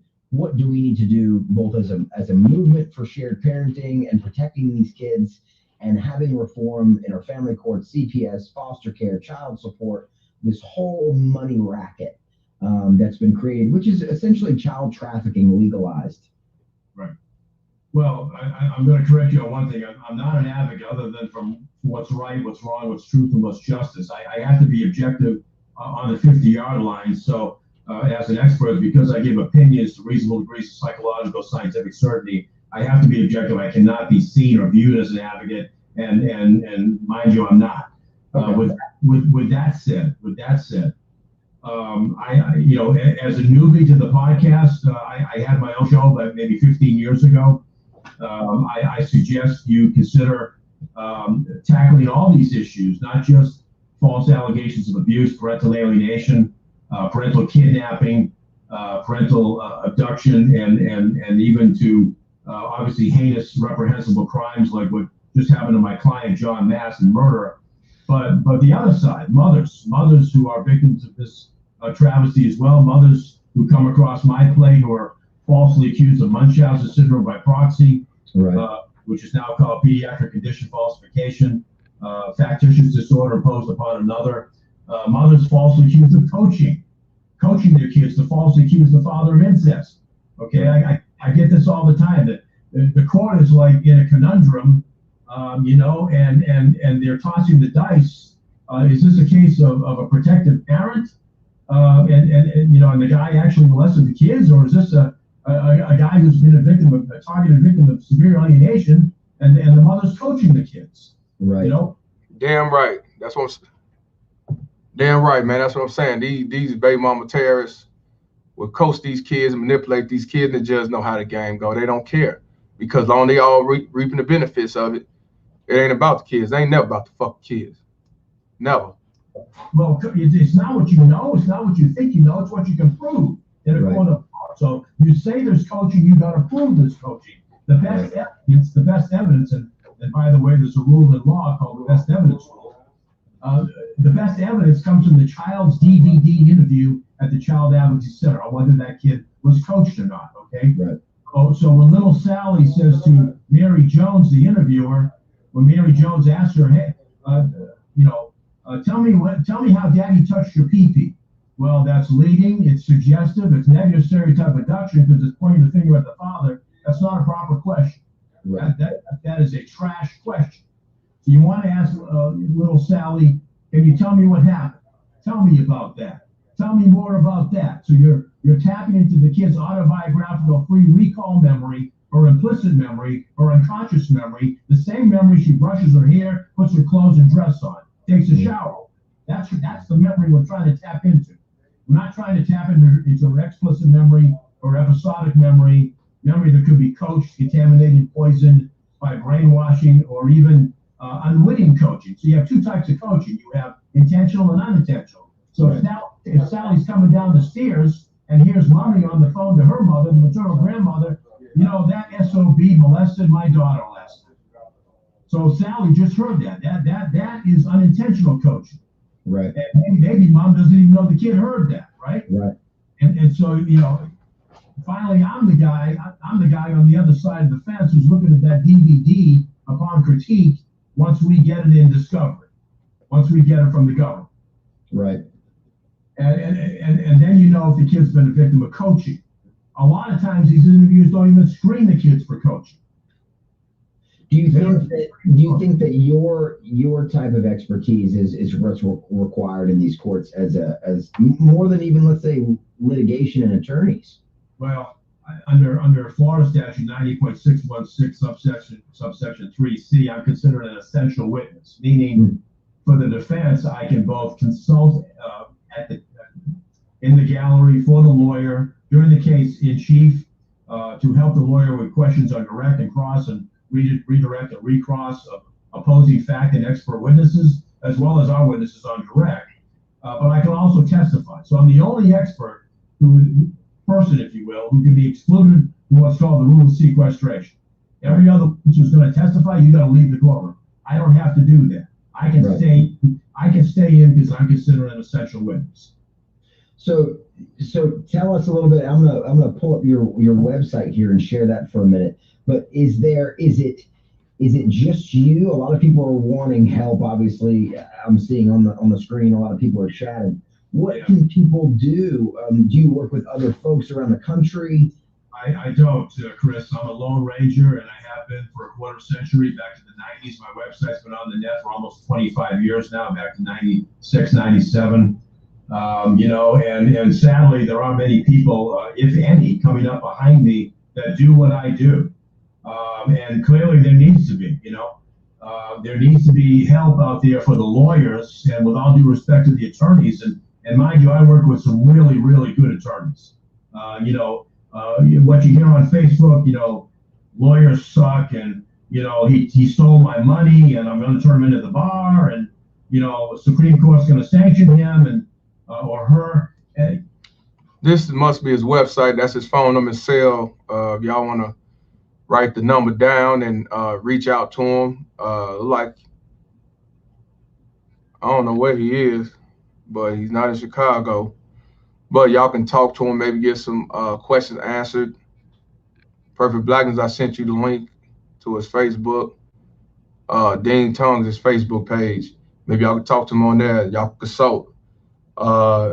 And go from there. Who knows? Because being falsely accused because of a baby mama terrorist, man, and they getting away with this shit, So y'all definitely write the number down, and also his Facebook is his name, Dean Tong.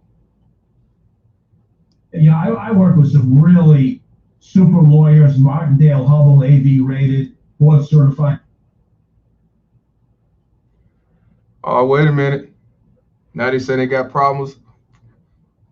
Saying they got problems with playing all of a sudden. Look at that.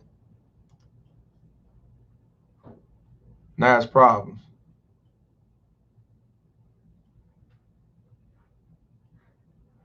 Now they got problems with playing the video. Not even surprised. Let's try it again now. Fast forward. Let's see.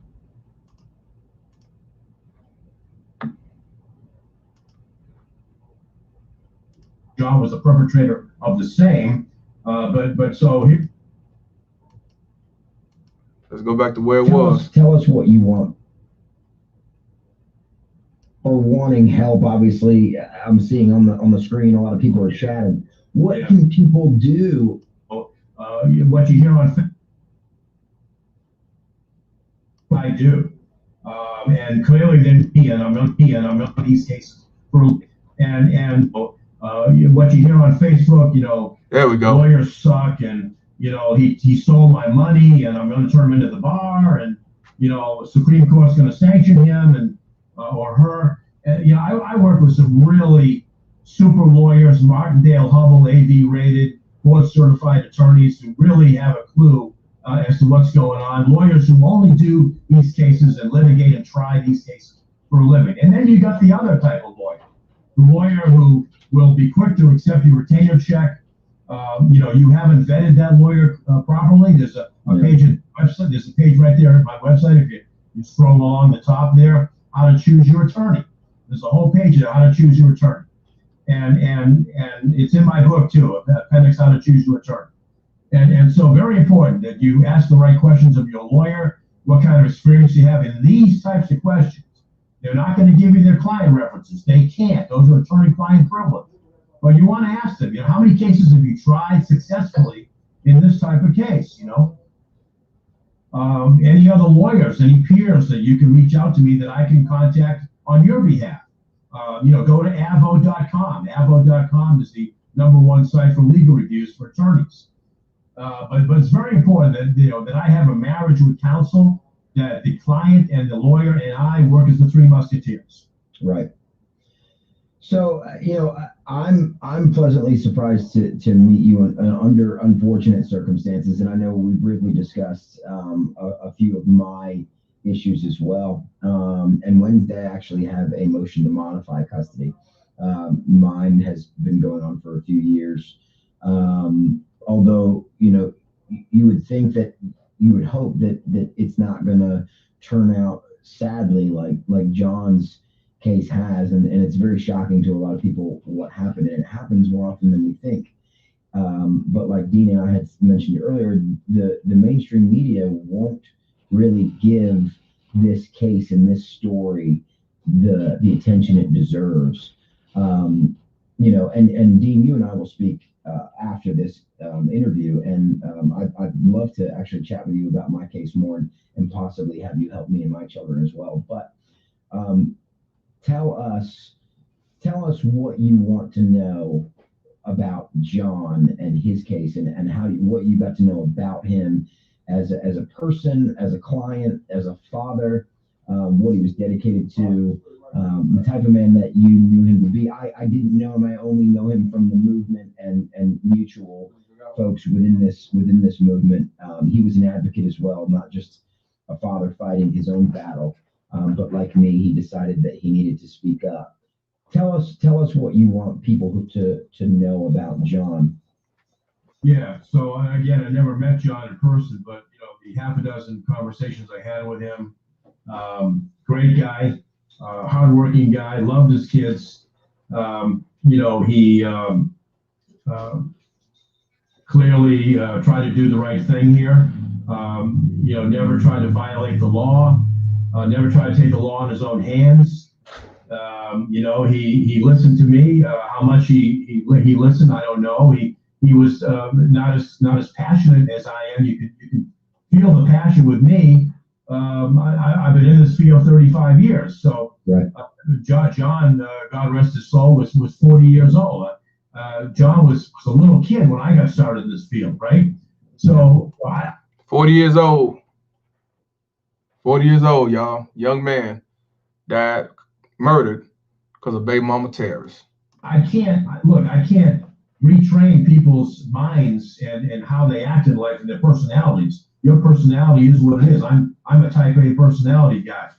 I'm not just here for a paycheck. You can pretty much tell that on a case. I want to seek the truth. I'm trying to solve a puzzle, doing my own internal investigation. But John talked to a lot of people. He talked to too many people, too many cooks in the kitchen. I tried to advise him to stay on the sidelines, let your legal team, your defense team take this over and run with it and try to get you justice as soon as we can. Understand that with COVID and the slowness of that, slowing things down, we were going to have issues. We actually, the lawyers were actually in court. This case was not a total case by Zoom. This case, I was by Zoom, but most of the people were actually physically in the courtroom last May. I think we got COVID in March of last year. But John talked to a lot of people, and I didn't want him to do that. He was trying to get, probably challenging my opinion, which is fine. You don't have to take my advice verbatim. I'm not God here. You're welcome to talk to whoever you want to talk to, but I do recommend you let your legal team who you're paying, your defense team, do that work, and help you in court and out of court, and so I had a little issue with that. But, this guy traveled 15 hours to see his kids. He didn't miss a visit. He was a crackerjack, all that time in the inclement weather from North Dakota to Idaho to see those kids. Love those kids, try to be in their lives. And it just wasn't going to happen. And the fact that it wasn't going to happen was clearly premeditated. Right. So what do we want people to take from this discussion? And I hope to have you on a lot more as well, and we can tackle individual issues as well.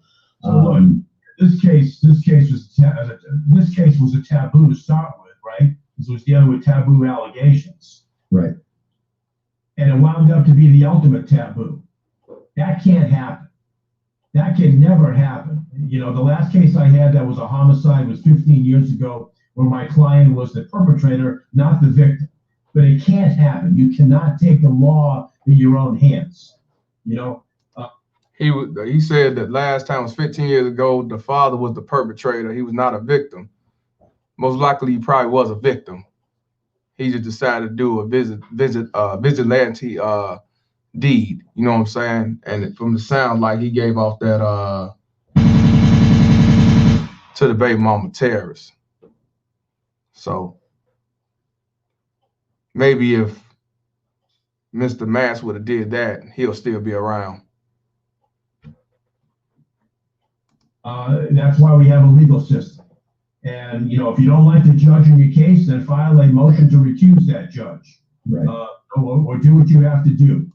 You could try to recuse that judge, but sometimes they don't always work. I've seen it happen. You try to get another judge, they don't change shit. I remember it happened to a brother when I was watching before I got on my case, and that just said, you thought you were gonna get me out of here and you get somebody else. But see, I'm still here. And now you done messed up. Exact words. And he set him up the river. So yeah, it's not fair. It's gender bias. And they keep saying, if it don't work out this way, do it that way, like it's that simple. No, it's not that simple. It's not that simple at all. So I disagree with that. But like I said, they don't want you do it yourself. And they don't want you to go out there to kill, which I don't either. But at the same time, these baby mama terrorists are setting up these blue pill hitmen to kill you. And you dead and up the river. And she will get hers and still keep her kids, not go to jail. The father, he took that and he knew it was gonna happen. He don't give a fuck. But don't take the law in your own hands. So don't take the law in your own hands, but wash your hands and walk away is what I say. So you don't be killed, so you don't suffer, so you don't set yourself up for failure, so you don't continue to lose your livelihood, pay that child support and move the fuck on. Why they don't tell these baby mama terrorists to stop lying, stop doing the bullshit, stop alienating because of a failing relationship or a failing divorce? They won't. They say they know what it is. They say they know it's wrong. They say it's real. They say it's been going on. They say it exists. But yet, when shit hit the fan, they tell you what not to do, not these whores. And that's why I tell y'all to keep your veins cold, because if not, you the one gonna lose. And everybody else gonna continue to live their lives. Look, this homicide case could trigger many other court cases. We already have a state of Idaho versus James Brashear case, right? The alleged assailant. We could have a CPS case where they're taking those kids out of that home and hopefully placing them with John's family. Good. Right. Good. We could also have a lawsuit for wrongful death and good. Breach your proper standard of care. Good. That sounds good. There's only one problem. John Mast can't get his life back. John Mast is still deceased. John Mast still didn't get no justice. All that is good of what y'all gonna do after the fact. Take the kids still and lawsuit, and maybe she go to jail as well. Maybe his family will get custody. But when it's all said and done, you can't change the narrative of this man losing his life. And he's gone. He don't hear and don't see. He don't know what's going on.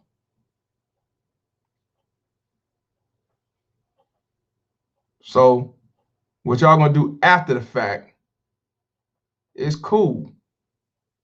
but it's not beneficial to John Mast. This is fucked up. For treating those kids with that therapist wrongly, harming those kids, not helping those kids, but pouring gasoline on that fire. Right. It's a sad thing, and I'm very grateful to have you and have Jenna Noble, who I want to mention, connect us to have this conversation. I want to have more conversations with you, and I want everyone to keep sharing John's story and keep fighting your own battles. We're not going to change this. You said don't take the law into your own hands, and that's right. Like, violence is not the way you want to go. I know what's happening to a lot of us parents is abusive, and it's hard to emotionally and mentally and financially and physically sustain. John, 3 years. I'm a little over 2 years. I've not had such a crazy allegation against me. So I do see my kids every other weekend, but there's virtually no contact in between. And I'm with time, I'm learning to contain those emotions. But I spend my energy speaking to experts and people like you. This is what I do. This is how I feel better. And it's cathartic. It's cathartic. Yeah. And that's what I'm telling y'all. You got to keep them veins cold. Like you heard what Chris Cole say. He see his kids every other weekend. But after that, no conversation, nothing like that. You got to keep your veins cold. If you're trying to stand a fight, you got to be thinkers and not reactors. Because if you react the wrong way, you set yourself up for failure. And I don't want to see y'all lose your livelihood or your mindset because of this. This shit is real. And that's why I told y'all, change the laws of your mind and make change. You do better. You know what I'm saying? You love yourself more. You won't go through this no more, and to the point where you just live your life and do what you got to do. You know what I'm saying? And it is real. And it ain't worth you going to jail. But at the same time, you protect yourself. You go see that baby mama Tears or whoever you got to meet that's in her realm. You stay strapped, because I don't want to see y'all go out like Mr. Mast and all he want to do is be a father. We have to stand up. And like I say, I look at my situation as a sacrifice. And now what I'm doing is, like I said, growing and getting shit going and setting these baby mama Terrorists up for failure and expose them. People do so. Give some folks some advice on how they can deal with the longevity that these court cases, unfortunately, like you said, justice that's that takes a long time is not justice at all. When you're a parent, either being fully kept from or partially kept from or mostly kept from your children, and a lot of times we sort of disregard men's emotions because the masculinity of men is supposed to be that we can deal with anything. And I can tell you that we hurt just like others. Forget about that in this issue, Chris. Forget about that macho mindset in these cases. Right. Let me tell you, Mike Tyson went to prison in 1993 for raping Desiree Washington. These allegations will bring you to your knees, and Right. they're tougher than Mike Tyson. I can Right. tell you. So if you're accused of child abuse, physical abuse, sexual abuse, whatever, emotional abuse, psychological abuse, parental alienation, you have to disprove that in a court of law. Usually you can't do that with just a lawyer. Okay, you can't, because in family court, as you probably have learned, Chris, a lot of hearsay is legally admissible. It's coming in. It's coming in because the judge has a lot of discretion in these cases. Right. There's no criteria. It's just. Well, there are exceptions to the hearsay rule, and certainly, but if a child says she's been molested or abused or physically abused, to a therapist or a doctor, or to a CPS professional or to a teacher, I can tell you right now, that's coming in. I can tell you right now. That's bullshit, because I remember Brandon Sutton, when we had our interview, said that the son came running over there and he told the police that the mother's boyfriend or the stepfather choked him and hit him. And the mother said that that was not true. She was there, and the police actually believed what the fuck she said. So that's not always true. Even if the kids say, I want to live with the father, or say that she is abusive, she is doing that, sometimes, like the police, they don't want to be involved in that. They believe what the baby mama Tara says. So that's not always true. It don't always, that's not always true. You know, it may happen more now than it used to, but it's not always true. That, not always true. Right. And the law says in order for a judge or jury to determine credibility of a child's allegations, that child has to be spontaneous, reliable, and trustworthy. Those are the three factors right there: spontaneous, reliable, and trustworthy. So my job as an expert is to glean whether that allegation was reported spontaneously with reliability and trustworthiness, or is contaminated, tainted, and adulterated. So I can give the opposite opinion if I find the science connects for that opinion. Well, Dean, you know, we're right at an hour, and we could keep talking all night. I could probably talk to you for another hour, but we can save it for another episode. I'd love to chat with you a little bit when we get off here. Here is your website. It is abuse-excuse.com. That's correct, right? That is correct. All right, and this is Dean's website. You can reach him here. Do you have a social media platform? Obviously, there's a link here as well with a fax number, phone number, cell phone number. That should take you right to my Facebook, LinkedIn, Twitter, which obviously I'm more available on Facebook by Messenger or posts. I won't be able to answer everybody because obviously my cases require and obligate me to pay a lot of attention to that first. Sure. You know, and I average probably as many cases, no brag, fact, as a social worker in any state in child protection across America. I average about 15 to 20 cases at all times across my plate. So I'm a very busy guy. I've had over 1 million hits at that website. Obviously, that's over almost 25 years, but still a lot of traffic for one guy. Right.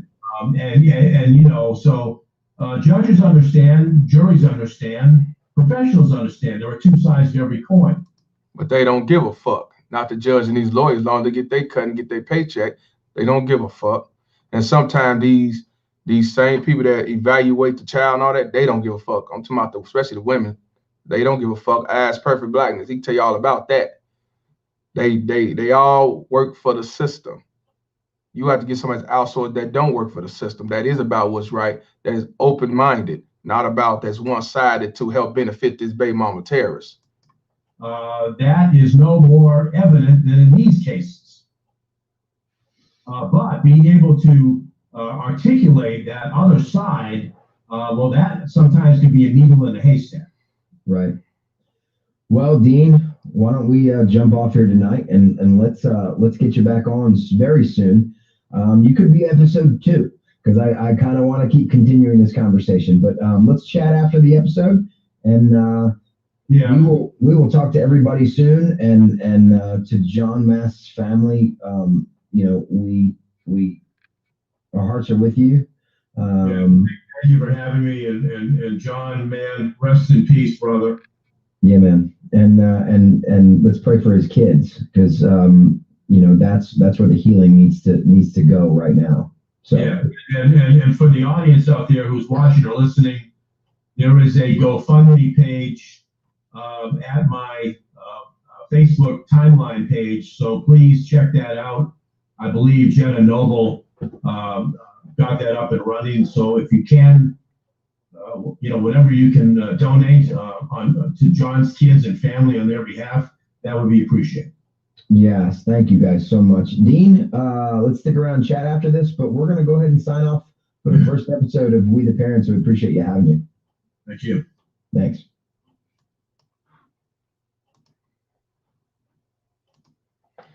Yeah, so what y'all saw here was a unfortunate situation and a great dialogue of how he dissect the whole case and dealing with Mr. Mast, and